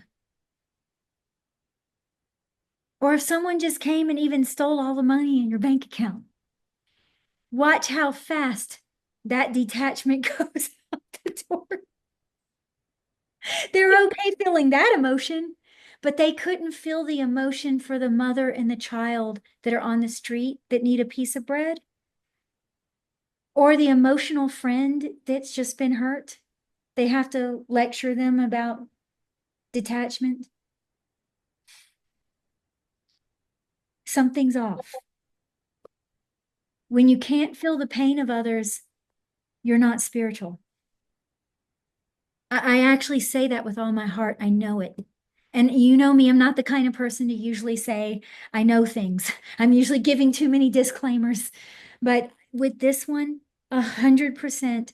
If you cannot feel the pain of others, something's off. That's not a correct way to exist. It's not spiritual. When you can just also, if you noticed, we love spiritual quotes. We love these things, right? Like, oh, I'm saying all of us, we all do it. We find some quote, we like it. We might share it with a few people, things like that. A lot of these quotes about God being in every living being, do we behave that way? So it's a nice thing to say. God, every being is the temple of God. But if you don't treat people that way, but yet you'll take care of a temple, you'll go take care of a temple and you'll give the Devata in the temple all this food and there's a starving mother and child outside. But then you'll send a friend a quote that God is in every living being. What is this? Take it literal. Maybe malefics want you to suffer so that you can have compassion for other beings. If we don't suffer, we have no compassion. How would you know what suffering feels like? If you don't suffer, if you don't make bad mistakes, be very careful of unforgiving people. People that when you make a mistake, they're cold. Careful. Don't believe that's spiritual. I almost want to protect all of you that have experienced that. But I felt so strongly with Kali to address this. Because not only are we afraid of her, but she's the one that's not afraid of your sorrows. She's the one that's not afraid of your madness. She's the one that's not afraid of anything that you do. Yet we're going to go to some some Devata. Often it's like we're giving fruits, flowers. It's all a beautiful thing. Does a Devata need that? Does it need your heart? Yeah, I think it would love your love, And I think that Devata would probably love you to love others. Because if that Devata is real, it is in the heart of others. It's literally said that the seat of Lakshmi Narayan is everyone's heart. Do we think twice about hurting anyone's heart? And if we do, we're not going to be able to escape this world without hurting people or without creating mistakes. I've seen this. So when you do, can you go and touch the person's feet? Can you heal that little space? So that Lakshmi Narayan is also a very deep, profound thing, but even on a simple level, because this is the Vishnu Granthi, right? How can you say you're spiritual if you're stabbing? When that Granthi when it pops, you love everyone. And even when they hurt you. I'm not saying you won't get angry. You will still have emotion. This Stita Prajna thing, I guarantee you it doesn't mean you don't have emotion. Maybe your response to emotion is different. Maybe your love for God is so much. This is the possibility. Maybe Stita Prajna, your love for God is so solid and stable that nothing affects you in the same way it does an average person because that love is so one-pointed. When you only care to please your beloved, you don't care what people say about you. But if your beloved says it about you, you'll be devastated. So see, it depends. All these things are deeper concepts. So with Kali, I had to bring them here because she is that. She is Nivruti Marg. She is the inward path, and she does in many systems control the malefics. Like Tantras will discuss her with Mangal. Tantras will discuss her with Shani. Tantras will discuss her with Rahu. So far, I haven't found Ketu, which is interesting, but I have found those three. That's interesting. So like tomorrow in the US, it's Tuesday. If anyone does her Adya Kalika Stotram on a Tuesday and fasts for her, it's said to remedy Mangal. So you can find it you can actually find it in this little Kali Puja book too. And it's one of the prasiddha, like anyone can do it. There's this little Kali book that's really sweet. It's just Kali Puja. This Sri Ma did it. But it has this Adya Kalika Shatanama Stotram in it. So like little remedies for Mangal, actually, there's things, and the reason it's that is everything I'm talking about. It's not because, oh, we're having some superstitious belief that if I say this mantra, all my suffering is going to go away. Don't avoid your suffering. I've said this in so many. It's not about avoiding the suffering. It's about having the strength to walk through it. Can one also listen to it too if they can't read it or chant? Yes, Can they? absolutely. Yeah, and I have it here for everyone. I have the Arthur Avalon's translation. It's really good. And it's in this archive.org. It's a really good website for researchers, for anyone researching Vedic Vidyas at all. This website has so many books uploaded, and you can just search. And you can even search in the original Sanskrit. So it's a good nerd tool. So I have it posted here just so you can kind of read what it's about. Talking about Kali, and here we have it's starting, and that's his translation. But he did a really good thing, which is he put each name down here in Sanskrit with the proper transliteration, and then has the interpretations of it as well. And he talks about it at length. So like Kali I think it's a Todala Tantra, she's associated with Krishna again. So very commonly Kali and Krishna are associated. Very commonly Kali is associated with the 3 malefics I listed. I mean, technically Shani, the Mahavidya portion is Shani. The Pratyari Devata for Rahu is her. And then Mangal is just linked to the Ugra Shaktis in general, like Chandika and, Chamunda. So, so you can see here, like some of these he hasn't all the way translated, but you can get the hang of it because Karpura. You know that word because that's also like what you call Sanskrit. I mean, in Hindi, that's been taken into Hindi. So all of these have been like carefully noted. That little book I told you, someone might even have a PDF of that online. I would look, but you can just look up the Adya Kalika Shatanama Stotram. Okay. And it's all the ka aksharas. So it's like all the sounds of ka. And then he talks about what happens when you recite it. And I believe in this, he even tells you about doing it on a Tuesday. So I think in here he tells you to do it on a Tuesday.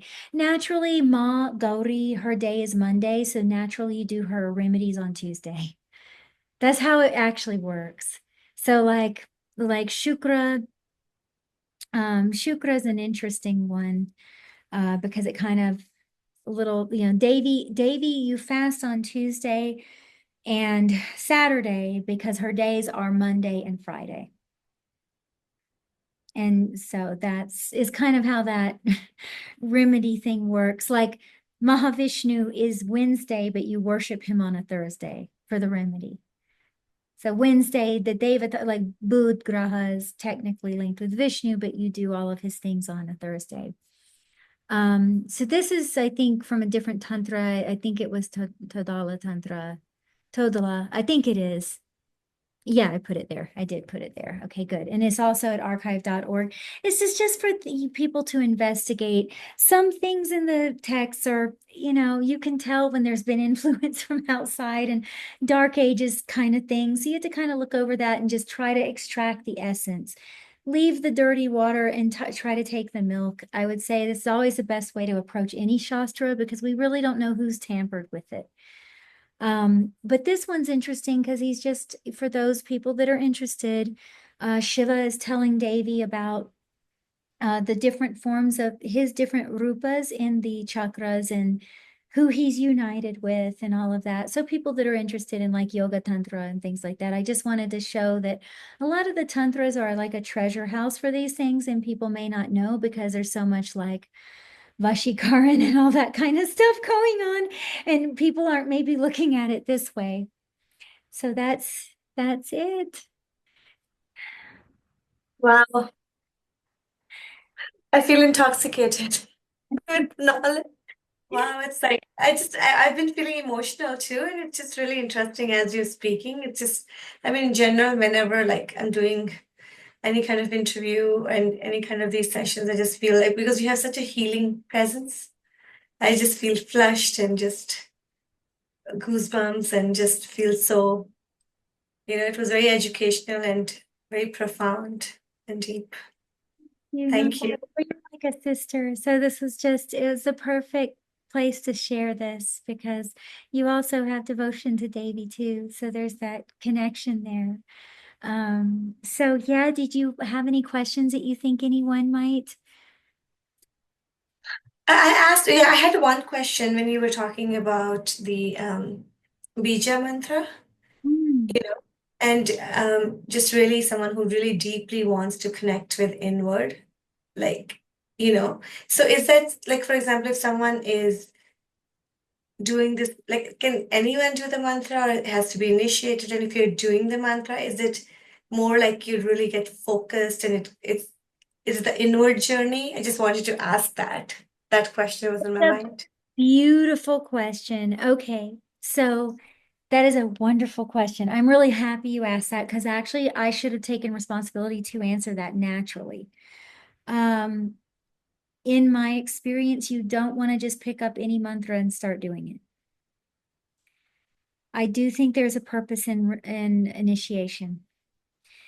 What I'm nervous about in these days is we have so many gurus and very few students. And like even myself, I've always said this like on your channel and everything, just I always feel like a student and I like being a student.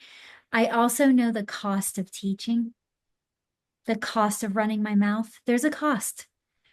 There's a price. There's a price you pay for running your mouth. Even if it's true and even if it's illuminating, there's a cost. There's a price. And that's been a little bit of a struggle for me because there's so many teachers and gurus. I'm not even saying they're false. I'm not anyone to judge it, but there's so many and I've heard some pretty bad situations. And I've seen so much inside of organizations at this point. I'm not even saying it's bad because I actually love people individually. But what I've seen is that in the Kali Yuga, I do believe some of the curses that the Devatas and Rishis have put on the scripture and have put on, like some of these things, maybe it's not a curse, maybe it's something, maybe we don't have a good word for it.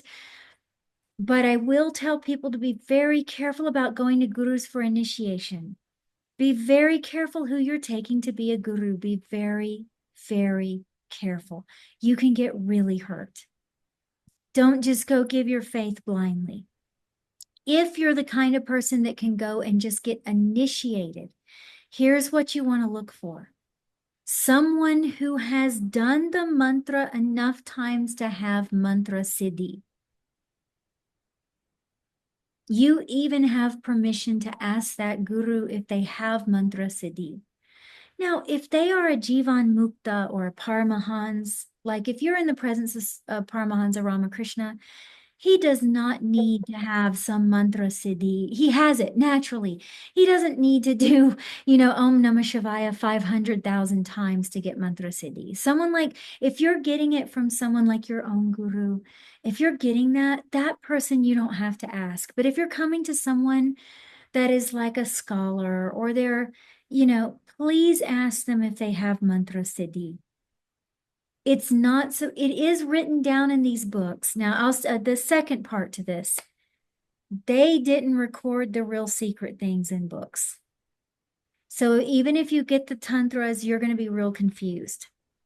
There's a few of these books that even leave big chunks out, and it's definitely on purpose. They're giving you the small part, and if you're sincere, you'll be led to the next part. Either you'll be someone will come into your life and initiate you. It might be your next door neighbor and they're playing dumb. What I'm saying is that if you're really meant to get that and you're doing the first part sincerely, you'll get it. The other warning I would have is people doing too many sadhanas and too many mantras. I have not seen that go well. We're talking about Mahakaali. Let's talk about marriage, meaning marrying to one. Why do we need such diversity? We need to ask about this. What kind of greed is there that one's not enough? What kind of spiritual greed is there? So is it the mantra that's wrecking the person's life, or the person's spiritual greed is a poison and it's contaminating the mantra? I haven't figured that out yet, but I will tell you, you need to be real aware of the subtle. The subtle behind everything is the most important. So if you are feeling like, I want to get the benefit of this and I want to get the benefit of that, and that's greed. Just call it out. Call yourself out. That's greed. Why do you need the benefit of everything? Why aren't you just happy with your portion? Something's wrong with the mind. It's insatiable. That's the wrong kind of insatiable. Then I think the mantras actually work as a strange poison, because what I've seen is it tends to wreck people's lives. Usually, if you choose one beloved, that beloved will choose you back. You want to be chosen back. Choose one beloved. It can be Ardhanarishwar if you can't choose between Shiva and Shakti, meaning you really feel devotion towards both. Choose Ardhanarishwar. There's actually, I believe, one of the famous Nath lineages has a lot of things on, God, it's one of their Shatakams, I think. One of their Shatakams. Is it Gorakshanath? Might be. It's been a while since I read it. Talks about Chinnamasta, which you wouldn't expect, and talks about Ardhanarishwar. So it's not only in the Tantras. Many of the Nath yogis have this bend towards all of the Yoga Tantra. I've noticed this because even Shankaracharya really had a connection to this. So one person I would say is safe is Adi Shankaracharya, meaning his Ashtakams. He's given out these things that I think can work for most people. I think he's very safe, meaning if you get mantras from his works, I feel they're very pure and they're very safe, and I've never seen chaos created from them. I have seen a lot of chaos from people doing mantras from the Tantra and people giving those mantras. I have seen chaos. Here's another option, which my dear friends, all my students are really friends. Like they're kind of studying with me, but really I cannot. I'm telling you, those people, I don't know who they are. I'm in awe of them. They sit there in the chat every day and talk about God and Jyotish. Every day. Like it blows it was like I'm like, who are these people? Like they're here to rescue me. I'm thinking but I was telling them recently, because all of them love all of this, they're like, what do we do? And I'm not a guru, I'm always telling them, I'm like, look, I can't do that. I'm not, but I'm a nerd and I'm sincere in my sadhana. I do it like a practice, and I've done it for years, and I serve my teacher. So I feel enough to where I'm like, okay, I would rather them come to me than go to some butcher. At least I know I'm not going to take authority over them or something. I've learned to trust myself that way. I was really scared. I went through a lot being a teacher. That's why I left Jyotish. I had a complete meltdown. And then I was teaching yoga, and I had a meltdown about that too, just not trusting being a teacher. It was a really big thing, Navji. I didn't want to I did not want to mislead anyone, and all I think about is God. So that's all I'm going to talk about. And so then you're influencing people. And I just felt caught in this whirlwind of, if I hurt anyone, I would just rather go to the desert. Like it's all I could. I kept feeling like I was just going to hurt people. We have to go through these tests. So something happened so extreme that I immediately saw that I was not dangerous, because I recognized what was dangerous. Mm-hmm. I got a taste of what was dangerous in a human being. And meaning it's not even bad. I love human beings. I actually don't even have a problem with it, but I saw my intentions towards people. It just cured everything.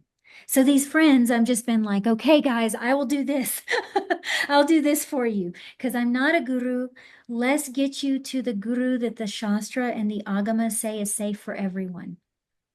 And that's Dakshinamurti. So if people are really serious about initiating themselves, if they don't trust gurus, if they're having a hard time with that, as a friend, I just want to touch their feet and say, hey, consider there's a reason Dakshinamurti is given out for self-initiation. There is a silent, invisible guru here at all times.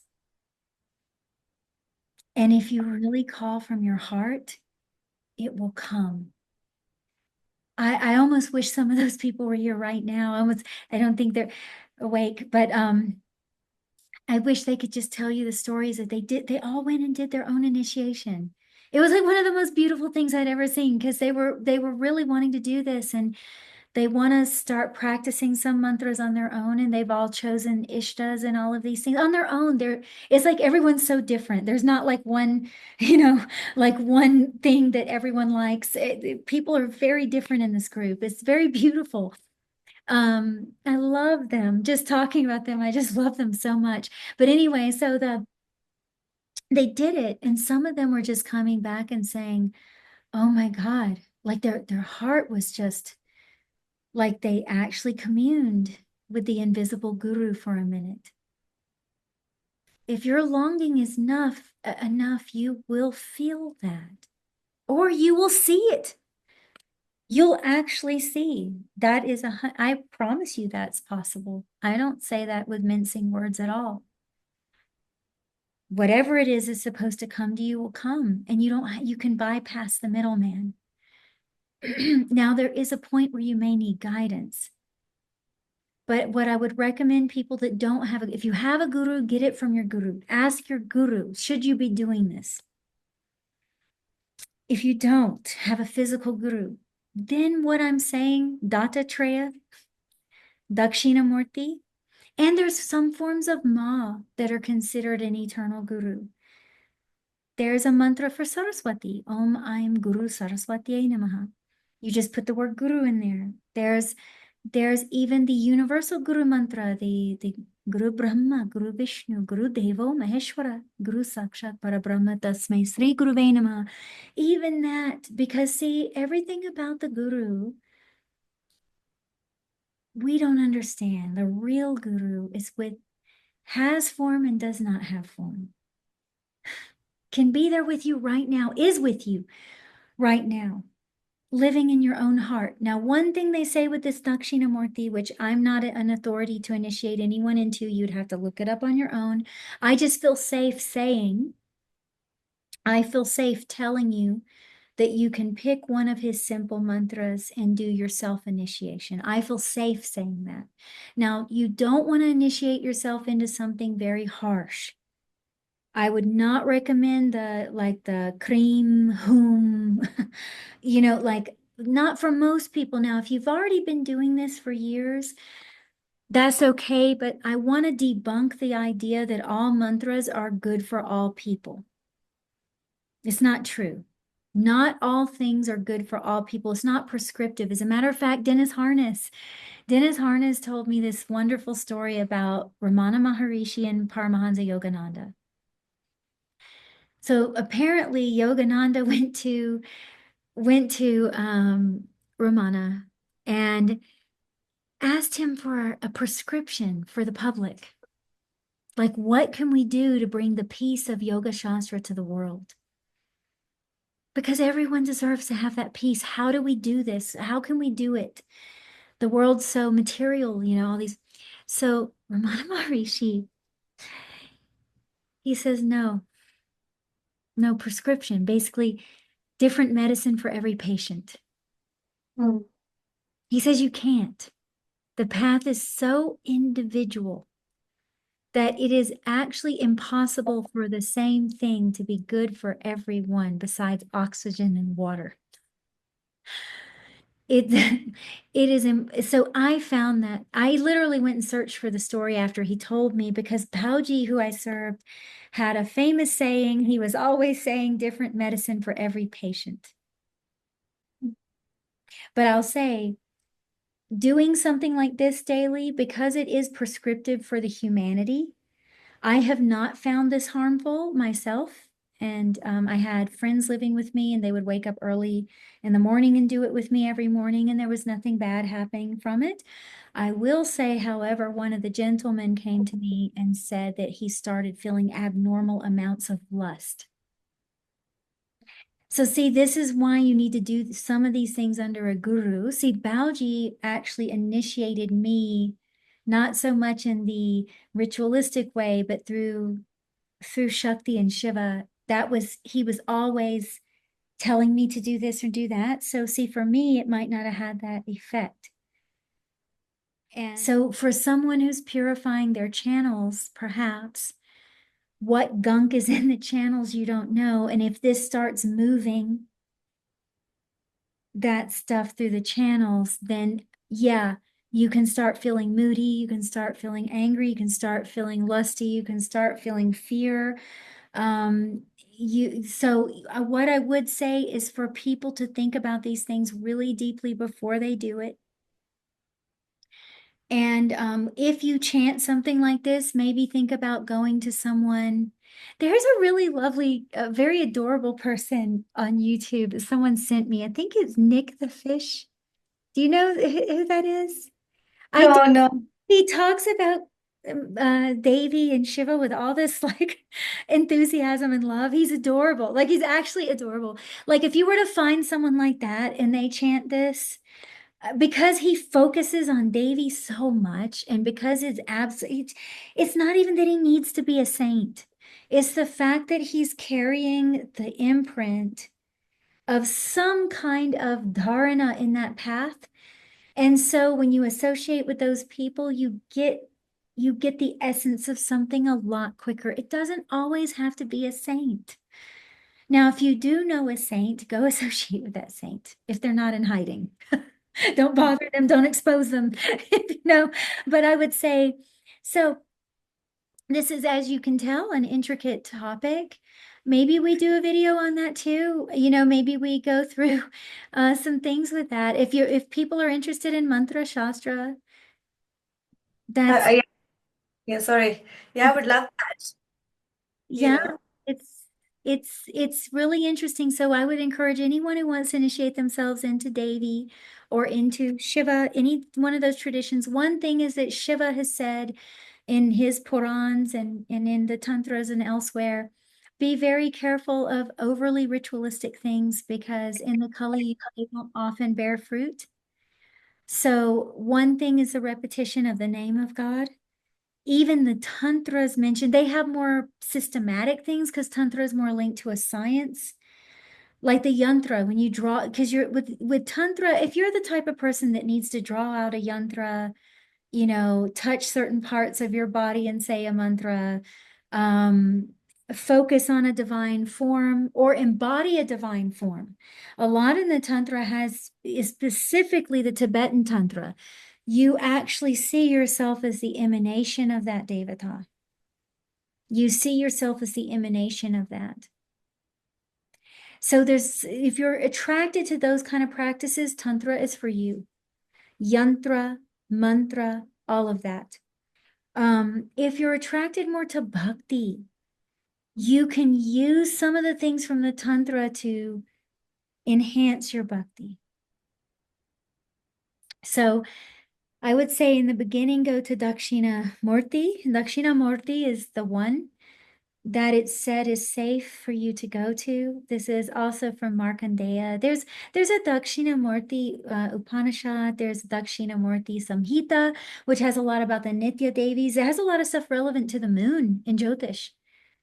We're just not so educated on all these texts. So once you realize that all that stuff's out there, it's very hard to find a good translation of Dakshinamurti Samhita, by the way. I would encourage the people that know Sanskrit to read it, but I've even searched for it for students, and I can't find a good translation. Dakshinamurti Upanishad has like one translation floating around the internet, but you can go get the original Sanskrit and kind of compare it. In that, it gives you a few guru mantras. In that Upanishad, it gives you a few guru mantras. And those are said to be safe for everyone. They're said to be protective of your life as well. And that's why I like that one too. Like there is a hidden Sanjeevani Vidya inside of Dakshinamurti's sadhanas often. There's a link with this because they wanted to know how Markandeya was a Chiranjeevani or Chiranjeevi. They wanted to know how he was staying so young and all this stuff. And interestingly, he tells the rishis, well, it has something to do with Dakshinamurti. So surprisingly, he doesn't say Mrityunjay, even though he is the one responsible also for being rescued by Lord Shiva, right? His story. But there's something with Dakshinamurti that's protective of the life force and loving towards the human being. It's not aggressive and it's present. So now if you go to a tantric, they're going to tell you that Bhairav is the keeper. That's true for some people. I do not feel comfortable encouraging everyone towards Bhairav. Not everyone can handle that. It is definitely a solidified force. And so not everyone should just be walking around doing Bhairava mantras. I personally love Bhairav, but I would say that you need to be really careful. Unless you're very comfortable with certain forces, don't go to the destructive forms until you feel honest about it and real about it. Another interesting thing is at least embracing the form so that you no longer have fear of it. And so that it becomes your protector, not your harm, like adjusting your relationships with the malefics. So you don't have to go and like choose a form of, a destructive form to worship. You don't have to do that. But I would say to also not chase them out of your house or not act as if they don't exist or they're inauspicious, because everyone loves to have a good time but when we suffer is when we get most confused. I think we're trying to get rid of it. We're trying to do this. It's like throw it off as soon as naturally. It's natural to want to. I don't think our true nature is suffering. It could be, for all we know. We don't know what Brahman is. People always say, "Oh, it's bliss." Well, how do you know until you're there? But it's kind of joking. But I think there's an instinctual thing in us that we don't want to suffer. I think there's something to that. And these beings help us in those moments, truly, where we lose our intelligence because of the suffering. We're losing our decision-making ability. We're losing something because we've given the suffering such a horrific space, and we're trying to throw it off so fast that see, when you do anything frantic like that, or when you fear something that badly, it's definitely got control of you. So it is very wise in the Tantras how they say to worship Kali in some terrifying forms. They're trying to help you. They're not trying to get you to be some morbid person. It's not about being a morbid person. I mean, you can become that. You can become an Agori. That's fine. I like Agoris. No problem with them. It's like what I feel actually is it's just not necessary for everyone. People don't realize they can approach the frightening force as a protector, and that could possibly help them with their nervous system and all the things that they're fearing in life that could go wrong. So doing these mantras, I would say to keep it cool. I've even had people do Lakshmi sadhana and have their life explode. Oh, yeah. Wow. It's not just about, that's why I'm saying you don't want to just pick up anything. So if anyone interested that doesn't have a guru, go to Dakshinamurti first, do some jop of that on Thursday. Really invite the invisible guru into your heart and ask them to lead you right, and don't listen to anyone else. No one's advice. Good Lord. My advice, anyone's advice, just don't come to me with it. At that point, you're on your own, and be confident in being in your own. Be confident in that. Having confidence in yourself to tread the path is important. I got challenged with all that, and I can speak to that because that was one of the things that was feeding the fear of being a teacher, all of this stuff. I was having massive fear over being a teacher. All my friends know, the students know it. I was having serious fear over that. I just didn't know what I was going to influence them towards because I do extreme practices, Navji. I do. And so it's hard not to talk about, like, whatever I talk about is going to come out. I'm learning. I'm learning, and I'm just encouraging people, please don't be influenced by me, but please do what I would say is useful for you to listen to is I've done a lot of this stuff. I mean, from God, I mean, I'm people don't realize this, but I'm not far from 50, so I've been doing it since I'm 17. So I'm just, Wow. yeah, that's what I'm saying. Like when I tell you guys I've been doing this stuff for a long time, and my longing has always been, yeah, I can't always say that stuff out loud, but it's always been the inner. And the first longing was to see Shiva face to face, and I was going to die for it. So when I like, and that was, I was really young. I couldn't stop at anything. And so I got really scared. I was going to influence people to behave like that because that was not easy for my family. It wasn't easy. And I couldn't do anything other. And I definitely don't want to put anyone else in that state or thinking they need to be in that state. It happened to me organically. It happened overnight, actually. I have the date because I remember how big the change was and I couldn't go back to normal. I'd only longed to see Shiva as he was, not in a picture. I was ready to break my pictures. I was done with sitting there doing patient sadhana. I was like, I'm going to see you or die. I'm not going to eat. I'm not going to sleep. It's it for me. And that I know for a fact is what brought Bauji to me. It wasn't because I'm special or I know he loved me, but like there were people there that were way longer than I was. And I was the weirdo. Like I was this weird little girl that would just stay in my room and not eat and only drink chai. And, he'd talk about all this stuff. But most of the people he had more fun with. I wasn't very fun. You know, he had people I think he had liked more or something, but it was a love bond. It was very innocent love bond. But anyway, that is what got me on the path and that I was feeling fear about influencing others because of the aftermath with my family and stuff. Like I couldn't have done anything other. And if I had to do it over, everything I just went through made me realize I would have had to do the same thing. So if you're in that boat, by all means, I salute you and I understand.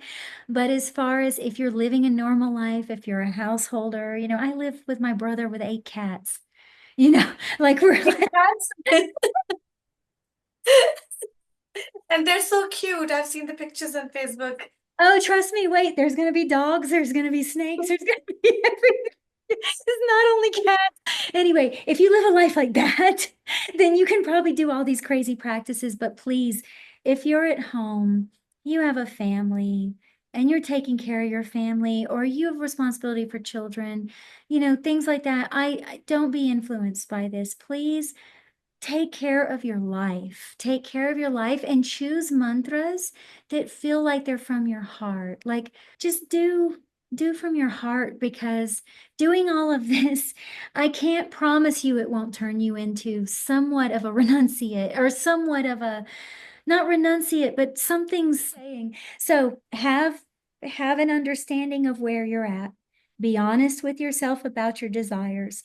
If you desire a lot from this world still, and you're not, kind of in a forest hermitage, if you're not that kind of person, then what I would say is choose very carefully and stick maybe with the guru, like the invisible guru, or go find a real one. That's okay too. But you can go directly to the hidden guru. There's Dakshinamurti, there's Dattatreya, there's various forms of Narayan and various forms of the avatar. Like Krishna is said to be there always. And in the Kali Yuga, Kali and Krishna have a lot of power to help you. In the Kali Yuga, this is what's said in the Agamas, the Shastras. So Kali and Krishna have a lot. So whatever you're attracted to, the one advice I would have, try choosing one. Try not to do 50. Try to honor Mother Kali within you. Like, honor her. It actually is much less suffering if you do. I think we create a lot of suffering through having a million options. On this topic of Kali, with one focus and devouring all the little desires inside of one desire to see God, to be one with God, what are you going to do with 15 gurus? You know, it's okay to have two. I don't know. I mean, you might have more than one guru in a lifetime. Maybe that does happen. It's not that that doesn't happen. It does happen. With all of this stuff, what I would say is definitely try to put, I don't think spirituality works the same way of not keeping all your eggs in one basket. You know that saying? That works, diversifying works in the material world, but the Nivruti Marg is opposite. You have to turn your logic upside down to go on the inner path. It's actually opposite the way of the world. Like, for instance, the arrogant person wins in the pravruti, in the outward moving path. The arrogant, powerful person, the person who cares about power, wins the external battle. The person who guides you home to the internal is often the humble person. Look at Paramahansa Ramakrishna. Was he like a CEO? CEO, that whole stuff is fine, but that is very similar to a Rakshasa. It's not a bad thing to be. I'm not saying that. You can be good and do that. I'm not black and white like that. But what I am saying is that when people think that that's spiritual, being able to discipline yourself for the external world and use yogic concentration to become powerful in the world, you know that's actually what a Rakshasa is. So that is not a Jivan Mukta. That is not what that Ramakrishna is, the embodiment of someone who could lead you home. So it's usually opposite. What wins in this world is youth. What wins in the spiritual world is actually age. What I mean by that is wisdom.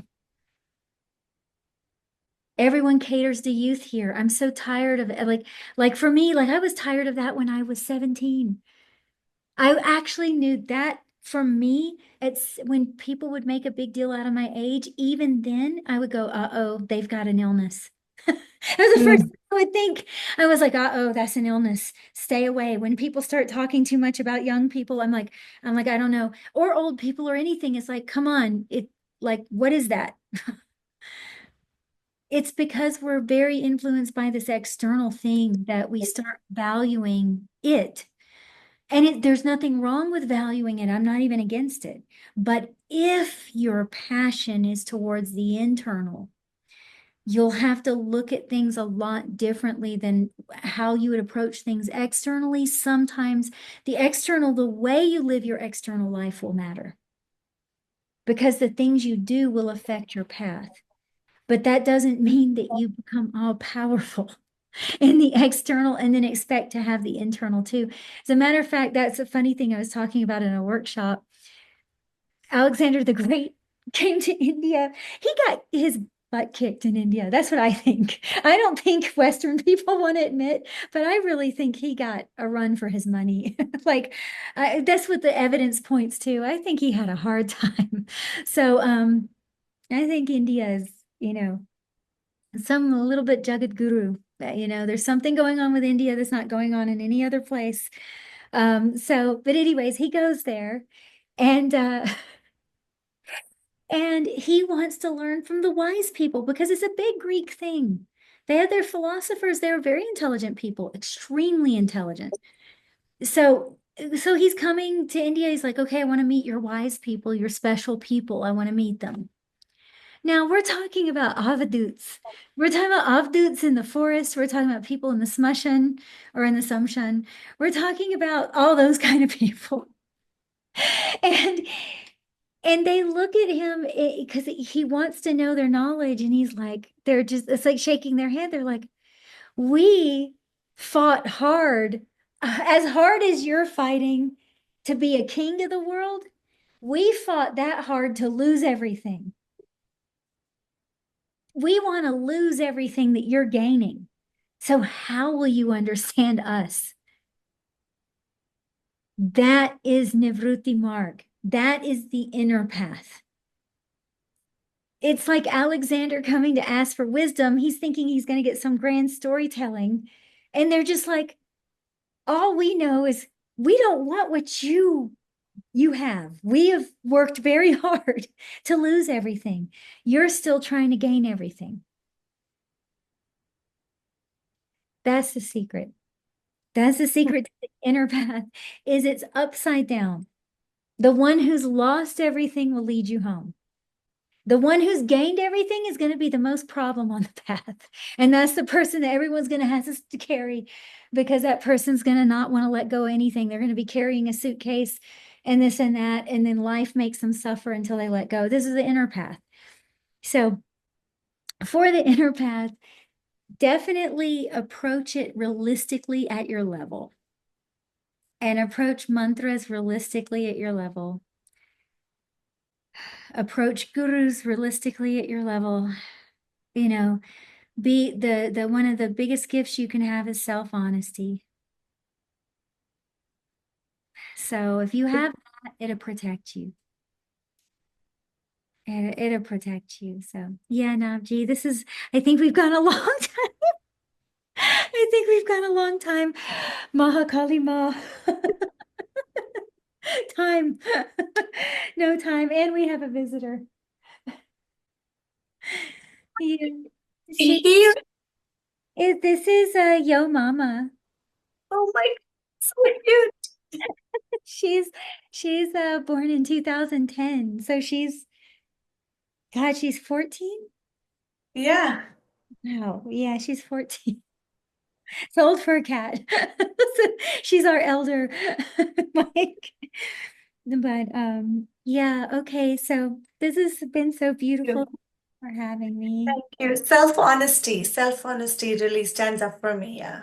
Just being true to self, and how you explained everything so beautifully. It's just a treat for me to just going deep into the actual history. I mean, I didn't know any of this. So amazing lesson. And I mean, within condensed lessons. So very beautifully. Thank you. Thank you, Yuji. Okay, let's close before we go another infinite time. So Om Namah Shivaya. Om Namah Shivaya. Om Namah Shivaya. Sarva Mangala Mangalye Shive Sarvartha Sadike Sharanye Trimbake Gauri Narayani Namostute. Narayani Namostute. Narayani Namostute.